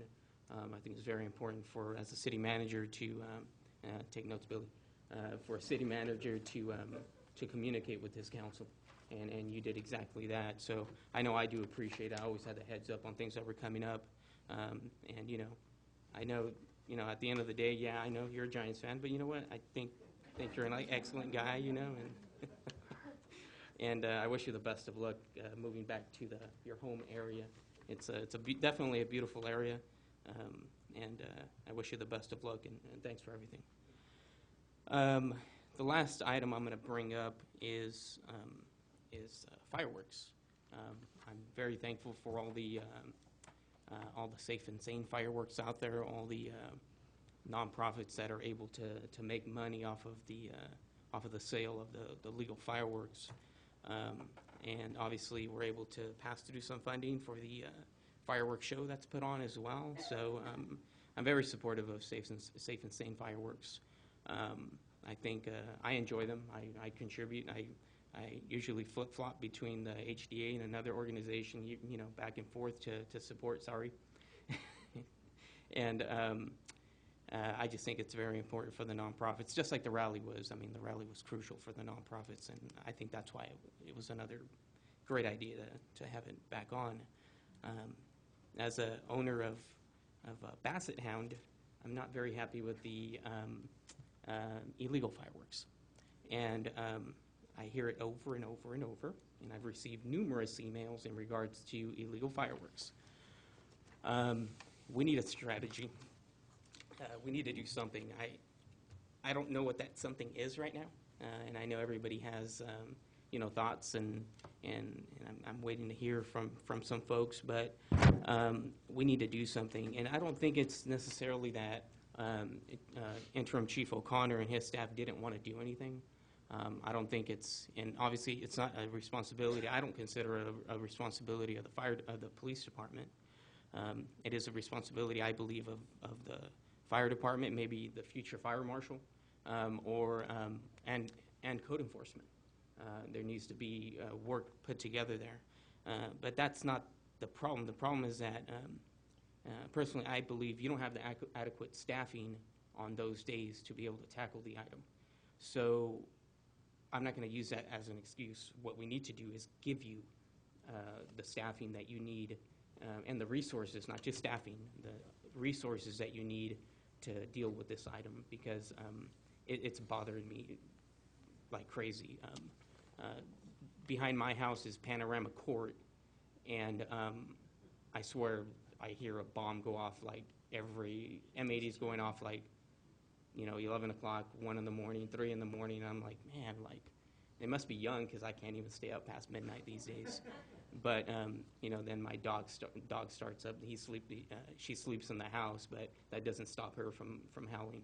And so we need to do something. We need to work together and find a solution. I continue to hear this from our community, and we need to work together on doing that. So hopefully the mayor and our council will support that, and we could work towards working together to solve the problem for this upcoming year, and to arm our staff so they have the resources to deal with it. I don't know what that solution is, but I know I've had a couple of conversations here and there with Chief Westrick, and I'd like to give a minute or two to Chief if he has any input on this right now with my time, or if you want to wait till your time, that's up to you. But I think you've heard a lot out there. Me and you both have been on those Facebook sites and all that good stuff, hearing from these people, you more than me, and I think we need to tackle it.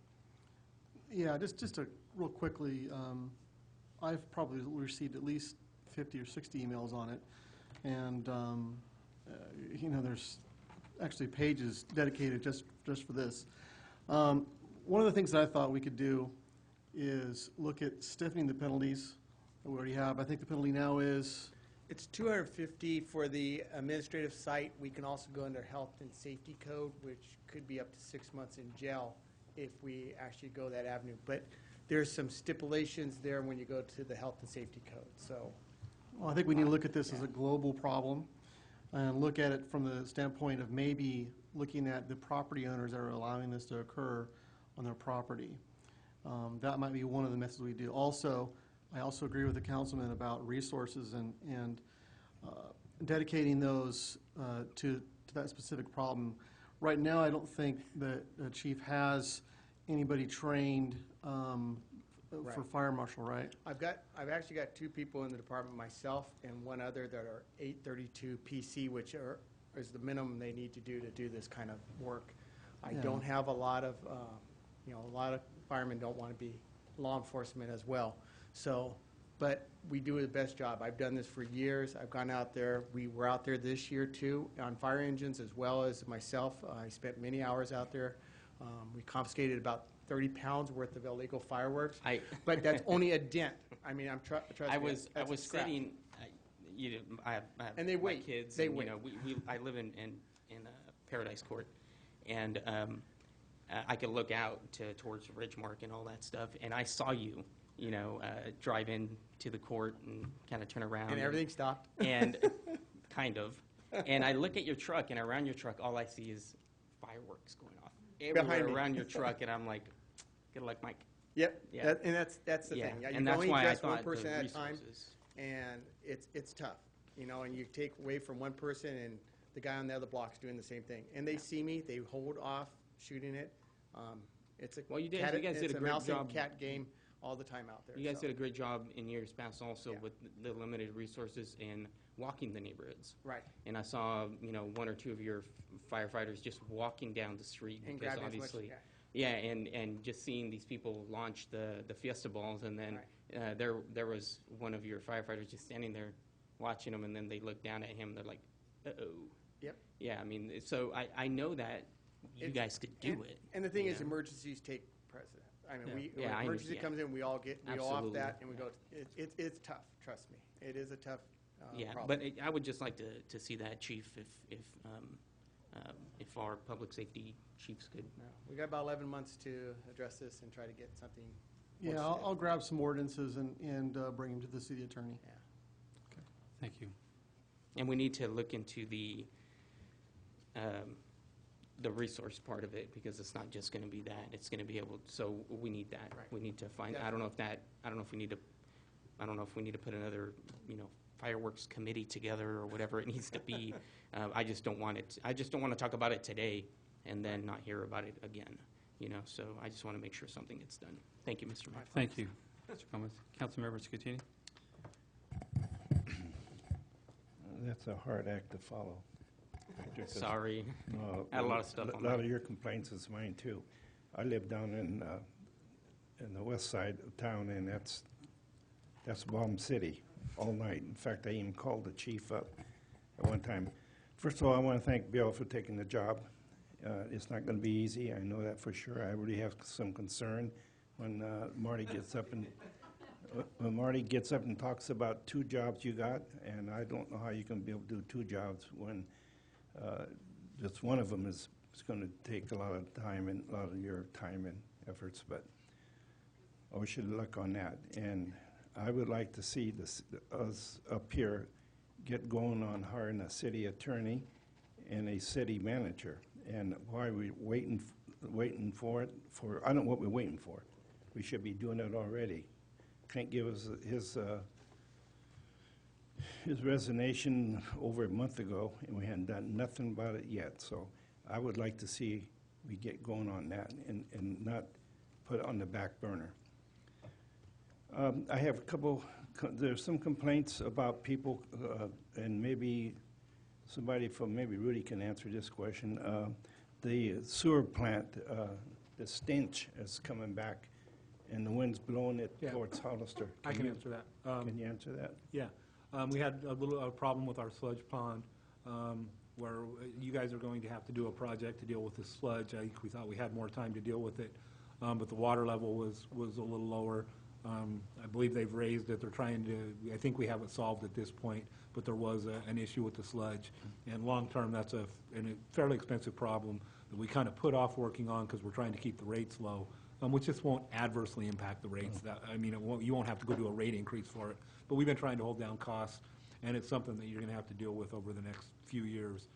So again, I think they're filling the pond to keep the levels higher. They put additional aeration on there.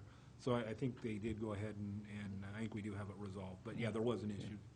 Yeah, I got And we know what it was. 5 complaints from that area that, Yeah. the wind's blowing it. Yeah. And at least I know I can tell these Yeah. people when they call. Yeah. The other thing is, we talked about it here at city council level, is the street sweeper. Are we going to do something about cars parking and when the street sweeper comes by? Because some streets, they can't sweep the streets because of the cars parking. Is there something we're going to be working on? No, I think when we talked about it, we were going to work on people talking to their neighbors to move their stuff around if they have to. I mean, you certainly could go out and try and adopt something to where you had special times and this and that, but it's very difficult to do in a community as small as ours to have people go out and move their cars in the middle of the night. And no, I mean, there was no plan to go and do something about it at the end of our I think we just budget. mentioned I think we talked about. sending out the flyers. And Yeah, and reminding so, folks. so we'll make sure and let people know. So that's a good point, is We we'll need make to- sure we get something we on need the to do bill that. that talks about it. Okay. The other thing is, I won't talk about the motorcycle rally. I think enough said about that. Everybody has their own opinion on that. It was successful. I think it was probably one of the biggest motorcycle rallies that we had, and I've been involved in every one of them for the last, since 1999, not 49, 99. Any rate, Clint, I wish you luck. I always didn't agree with you, and it was no secret. We had our difference, and but I think you, on a scale of 1 to 100, you did a 80% job in my books. So you didn't flunk. But anyway, I wish you luck, and I think going up to your hometown probably means a lot. Okay, that's all I got. That's it for you. Councilmember Friend? Just a couple of quick ones. Like everybody says that. I do want to mention that if you have the opportunity to talk to the police departments that sent representatives, that those people were in a very good, very professional. They were in a, they were not pushy. They fell right in with the group, and I think they had a good time also at the rally, and it really helped a lot to have those guys with the attitude that they weren't there to hammer anybody. They were there to just to watch over things and make it safe, and they did a very professional job. So if you have the opportunity, you might want to pass those on to those people. Thank you. Yeah, we're doing just that, actually. But yes, thank you. Yeah, the fireworks issue, I have the same issue in my neighborhood. Actually, the show that was put on in my neighborhood was almost as good as the show that was put on at the junior high. In fact, it was difficult to go which way we were going to watch because there were some excellent fireworks were shot off, but they were all illegal. In fact, I saw one shot off that missed a fire truck by maybe 3 feet as he drove down the road. I thought it went in the window at first, and it just barely missed it. So I think they were in the process of going somewhere else, and they didn't have a chance to stop. But I wish maybe there was some education we could do, or publicizing the fines and the penalties that are out there. Maybe people don't realize. I mean, I realize it because my son-in-law got caught about 4 years ago, and he knows what that $250 fine is. So he doesn't shoot off illegal fireworks. So maybe there's some education we can do, because I see you guys out there every 4th of July, and I know you're understaffed, so it's going to be tough to cover it. About the rally, thank you for everybody, but I want to give some credit to Robbie. When he came on back on the council, one of the first things he said to me was he wanted to work with me on the rally, and he did help a lot. He sat through a lot of meetings, and a couple times there was some periods of time there where we didn't think we were going to pull it off. We went through, if I remember right, Robbie, we talked to 4 different promoters, and 3 of them, when we told them it wasn't going to cost the city a penny, got up and left. One of them, we gave him a tour, and he said, and the city's not going to put any money in it? And I said, nope, city's zeroed out on it. And he didn't even talk to us the second time, he just left. So Mark had a little different attitude, and he kind of choked up a little bit when I told him we weren't going to spend any money, and that was the deal breaker. But he was creative enough to come up with a plan and come up with he knew, because of his experience in other rallies, he knew where he could get the money. He didn't need the city to do it. The other people were looking for pretty good sized chunks of change in the bank before they would even walk in. So, thank you to everybody that thinks I did it. Robbie helped a lot too. It was not just a one-man show. And the police chief helped. We gave him a budget and told him, here's a dollar figure, now you figure it out. And between him and Carlos, they came up with a very good plan that worked out very well, and it came out under budget. So all of that said, and then there's, I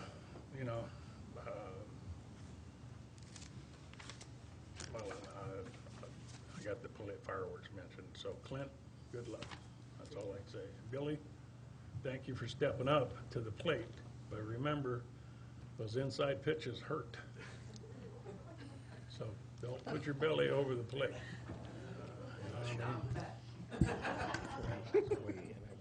Keep your tie clean, and you'll be all right. So that's all I have. Councilmember Valdivia. Okay. I'll be short. Okay, first, Clint, I just want to tell you thank you. I'm going to miss you, and good luck in your new endeavors. And since I've been here the longest, I think I really saw you when we were at our highs and our lows, especially the lows and all the fires that had to be put out. But you really came to the plate, and I really appreciate that. I really respect that. And you're going to do good wherever you go, but we're going to miss you. And, so anyway, thank you for the years that you served. I really appreciate that. I'm pretty sure the community appreciates that too. Also, Billy, hi. You're coming in with your eyes open, and there's no turning back, no turning back. But you're going to do good. I want to thank you and congratulations for the period of time that you have committed, and I think everything will work out. And we're going to, pretty sure all of us here are going to be excited to work with you and provide the direction that you need, and also you bring the information that we need to make those decisions for you to provide the direction to do the work. Thank you. I want to thank you for that. Also, the rally, I just want to thank everybody. I don't want to mention names because I'm going to forget somebody, but I want to thank everybody involved, and it goes to show you that it takes a team effort to make things work, and that's what I see. That's what the community has seen. I have nothing but praises from the community. I haven't had no negative stuff. Questions here and there, but nothing negative. And they're really appreciative of what happened. Everybody enjoyed it, and hopefully this will continue, in the future. And it looks like every year it gets a little better. Maybe another day. The only thing somebody asked me how come it wasn't 3 days, and I explained that it was going to start small, but then it would increase as we went by. And I also want to thank Mr. Cresswell. He did a very good job, and he worked very well with everybody. Everybody worked together, and that's what came to me, and the people saw that. So thank you, everybody, thank you. Also, I just wanted to make a reference to the fireworks. And I'm glad that you brought it up. That we're discussing a little bit, but I don't know what we're going to be able to do. I mean, those call them cherry bombs? They're like bombs, my goodness. Those over there in my area, they kept coming up. My poor dog didn't know I had to put him in the house. He didn't know if it was a rifle or something. But one of the things that maybe in terms of the education, like Ray was saying, is, the folks out there need to know that some of this illegal stuff needs to stop, because we don't want that 200 of us saying no more fireworks. Because in a lot of areas, they don't have fireworks for a lot of reasons, but we don't want to wait either till somebody gets hurt or some house turns on fire and all that. But it sounds to me like, I don't know, Chief O'Connor, if you feel that it was less activity this time than last year, or was it worse? Depends on where you were. Pardon me? Depends on where you were. Yeah, I'm over here by the high school, and those cherry bombs were, oh my gosh. And it's a little isolated out there because there's not too many buildings. There's people doing some experimental stuff out there too. I mean, it's a little bit of everything. Because it's just going to ruin everything for everybody. Yeah. And some of these kids don't know that they're actually doing some stuff that's felony. That if they're altering the device, it could be a felony.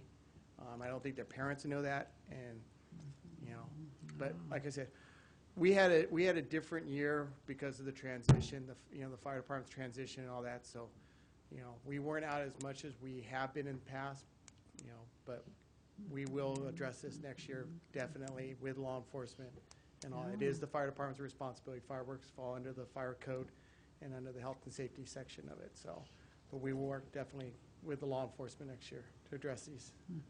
And put some signs out. It also, gives the nonprofits an opportunity to raise some funds, which is great. And Jerry, how many do we have out there? 12. 12? Yeah. Okay, and that's a limit? Right. Okay, so I think that's also good that the nonprofits have an opportunity to raise some funds for their organizations, but we do need to make an effort to keep it safe, and how we're going to relay that to the community. I don't know, but. On the bright side, people have a lot of money. I don't buy fireworks. I don't have any kids, so. The saying and the insane. I just like to watch them.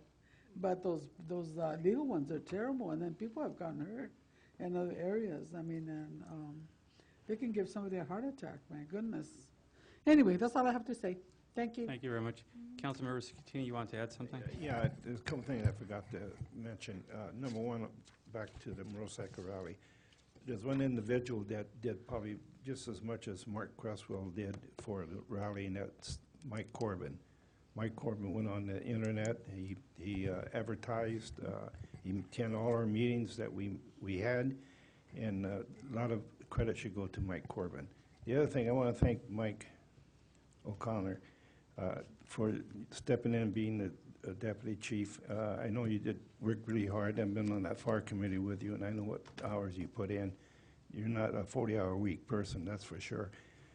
You did an outstanding job, and sorry I had to call you up that night 2 o'clock in the morning, they have you come by the house and see who's trying to blow up my house. They blew my windows out with it wasn't a cherry bomb, it was like a stick of dynamite. And I live in the area where my mailbox was actually bombed twice. And my tires on my car was flattened several times. So it's not a safe area down where I live. Was it me? I kind of thought it might be you. No, just kidding. But anyway, Mike, good job done. That's Okay. Thank you, Mayor. Thank you. Billy, I just wanted to congratulate you. It's a tough job. I know you understand that. You made that point clear in your willingness to do it. So I think we all appreciate it. And I'm looking forward to a lot of your great ideas that you've had. You've had some good ideas over the years, and you and I have talked about it many times over the years. So I'm looking forward to hearing those ideas and seeing what we can do in the future. Clint, I want to again really thank you. I know it's been a tough job, but at the same time, you've succeeded. I'm happy to see you leaving on a high note. You brought the city back. You brought the rally back. You got this treatment plan in the works. You put everything back in check before you're leaving. And I don't know if the community understands that, but you did an awesome job putting that together before you left. And that is a sign of a true leader. So I want to thank you for doing all that work. As far as these fireworks, it's oh, wow. It's all fun and games until somebody gets hurt.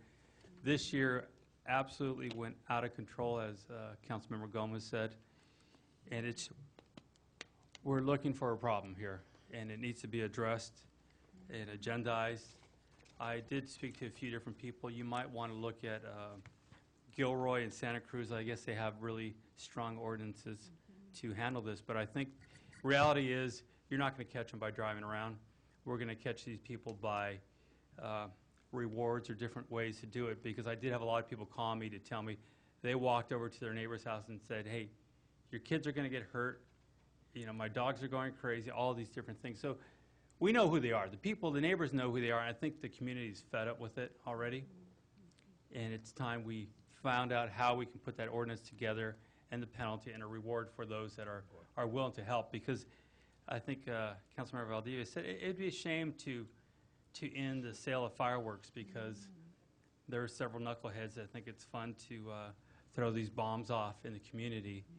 And they'll be the first ones to come sue the city once they get hurt from doing it. So, we really need to put a stop to it. And I know you guys have been working hard at trying to, but it's a tough deal out there. Also wanted to thank Jerry Johnson for organizing the Kitty Parade, which is absolutely a great experience for the young kids out there, and really shows what our town's about. And my kids love it to go every year, so they can't wait to decorate their bikes each year and be part of the parade. So just wanted to say a few things there. So thank you very much. City Manager. Thank you, Mr. Mayor. Just a couple of things. First, touching on the 4th of July event a little bit, the biker rally. Just wanted, as I mentioned earlier, we've received, prior to the event, a $50,000 check, and then subsequent to the event, an $87,000 check from Worldwide Dynamics, which means that you will not be losing money on the rally. It will probably be 4 to 6 weeks before all of the finances are dealt with, because, as you know, we get a piece of that as well. But at this point, there is no loss to be contemplated, which is a new thing for the rally. So anyway, so like I say, there'll be probably 4 to 6 weeks before you have all the final numbers on both sides of the ledger. And then again, I think a number of people have thanked Chief Westrick and the police, and I appreciate the job they did. And I think they did a good line, or found a nice line between of enjoying the event and not having it. There were a few years where I really felt that the law enforcement presence enjoyed the event too much, and I think the group he had this year found a good line where it was enjoying the event, but it was it was still maintaining a law enforcement presence that was necessary for things. So I thought he did a really good job with that, because that's not an easy line to find. The other thing, there's some folks that nobody really knows about when the rally goes on. And rallies are difficult because the whole point of people who go to rallies is they like the freedom and they don't necessarily want to be following a bunch of rules and doing all those things no matter what that weekend. I mean, that's a weekend when they want to go out, and we're bikers this weekend and things like that. And the people associated with the events are very similar. So a lot of times rallies are like herding cats, and they just are. And I've been involved with this. You know, I went to Sturgis for the city right after the first one, and have really been involved with it every single year. I've seen all of the promoters that have, or managers that have done it, and it's difficult. And to have some people that I think from the city really made a difference, I think I already mentioned was Julian Gayton, which did just a great job. The other person that was out there with Julian was Derek Spates. And I mean, if you saw the amount of work that Derek did, and I touched base with him at, you know, so I met with him down here at 7 o'clock in the morning. I met with him at 9 o'clock at night, just on and on. And I mean, the job that Derek and Julian did was really above and beyond, and I really want to thank them. They did a great job. The other person that has a really difficult job during the rally that gets left out a lot is Mike Chambliss, because Mike Chambliss has pulled a lot of directions. We ask him to enforce a lot of rules. Then we identify situations where, you know what, maybe we need to go easy on that rule, or we're going to all spend all day fighting over this. And I think it's a difficult position that he's put in every single time we do something like this. And I thought he did a great job this year in doing that. So I really appreciate Mike. And he's on hand to, you know, he has the most familiarity with our citations, our administrative citations, those things. And he really helps everybody out and has good general knowledge of all of our rules and regulations. So I think thanking him. Forloof, the building folks, they're well compensated for their services, but I think they were very flexible and did a good job on that too. And then the last person, we have a young woman that works for us, Nancy Delgado, as we were dealing with the business licenses, and again, herding cats. She really did a nice job of making the tie between the event manager, our finance department, and then the folks that had to go out and enforce things. So I just wanted to recognize Nancy because she really did go above and beyond as well. I mean, she just did a great job for us. So I think those are some of the people that, you know, don't get a lot of recognition sometimes because nobody really knows the nuts and bolts of what goes on. And so there really were some folks that did those things. So I wanted to mention those things about the rally. And again, I mentioned it earlier, I really appreciate the opportunity to have worked for the city of Hollister. The city has been great to me. As when I was a young man setting out on my career, one of my things was always, you know, every 4 to 5 years, I needed to either be going up or out. And really, the city of Hollister provided me with an opportunity to not have to go out. There was always opportunities here, and I do really appreciate that. I think, as I also mentioned, I won't necessarily miss being here every Monday night. I'll be going someplace where actually the meetings are daytime meetings, so that'll be a little bit nice. And there have been over 500 of the council meetings that I've participated in. Going back, that's a lot of meetings. It's certainly not as many as Jerry, but it's a lot. So yeah, there was that. And then the other thing I really want to do is I'm not going to thank a lot of people individually because there's just so many and so much. Carol said some nice things. You know, I just saw Cheryl walk in. Cheryl's one of the people that I couldn't have done my job without, and there's just numbers of them. But I really do want to thank Bill Avra for doing this.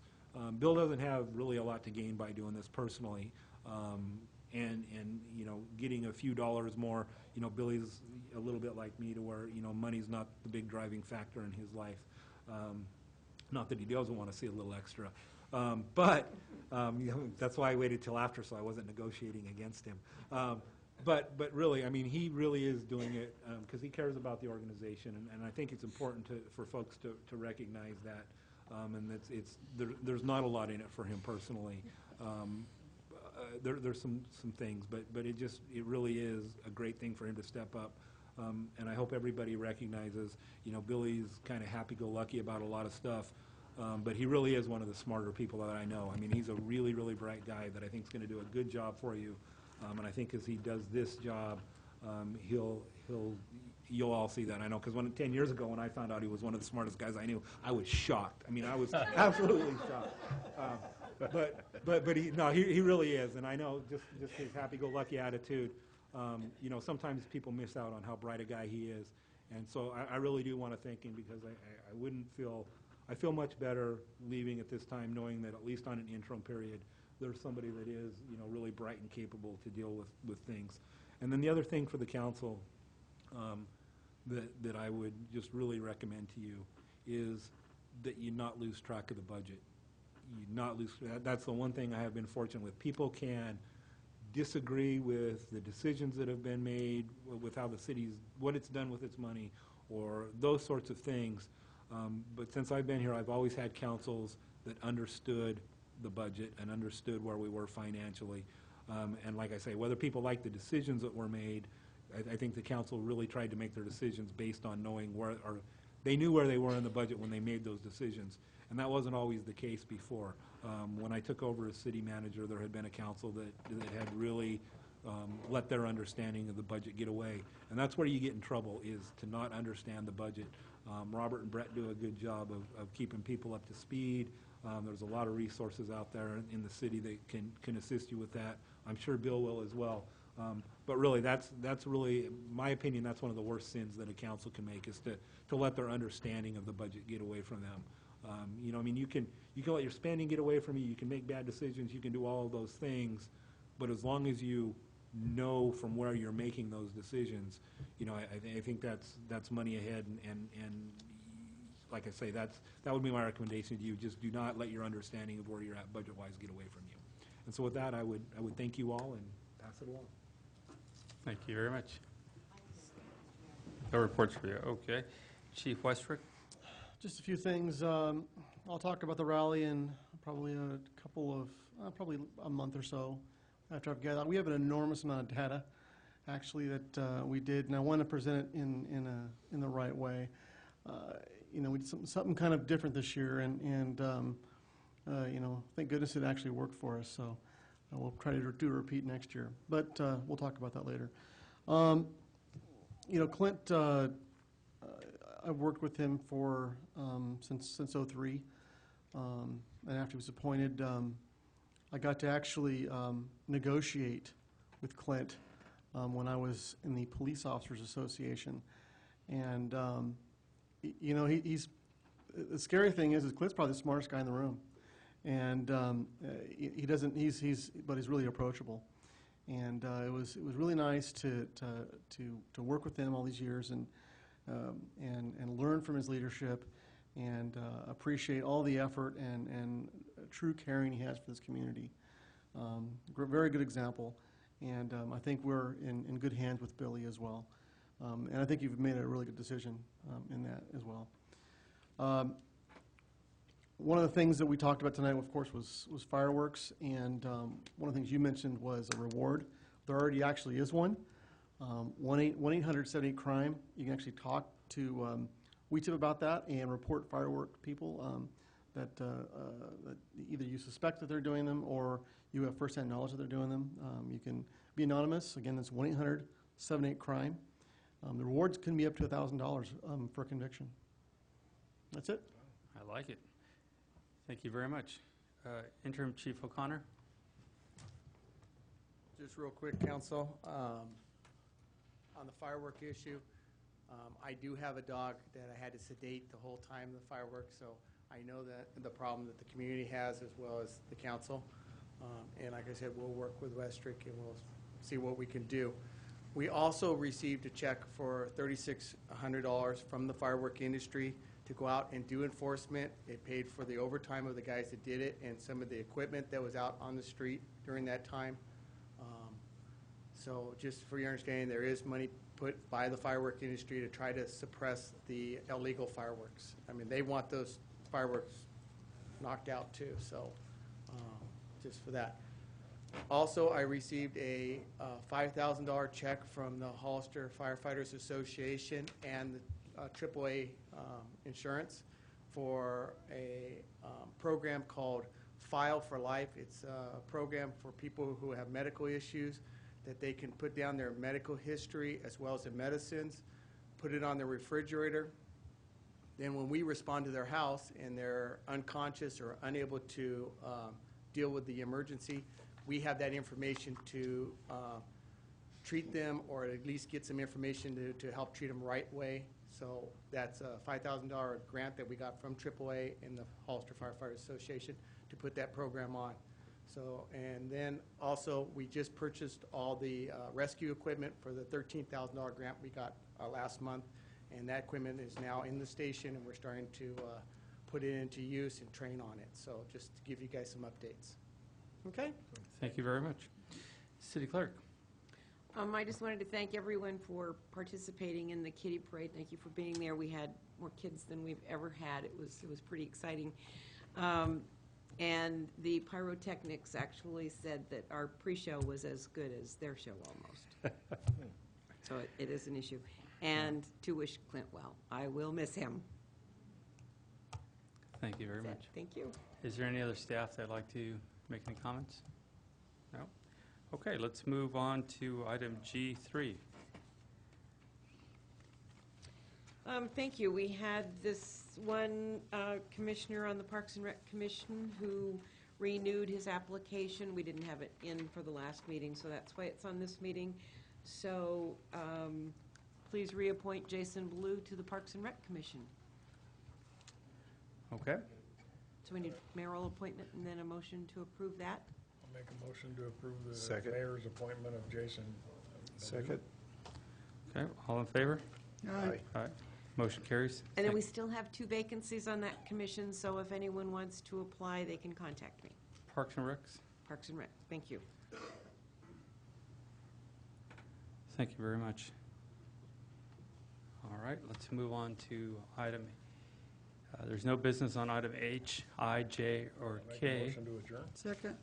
All in favor? Aye. Aye, motion carries. Thank you very much.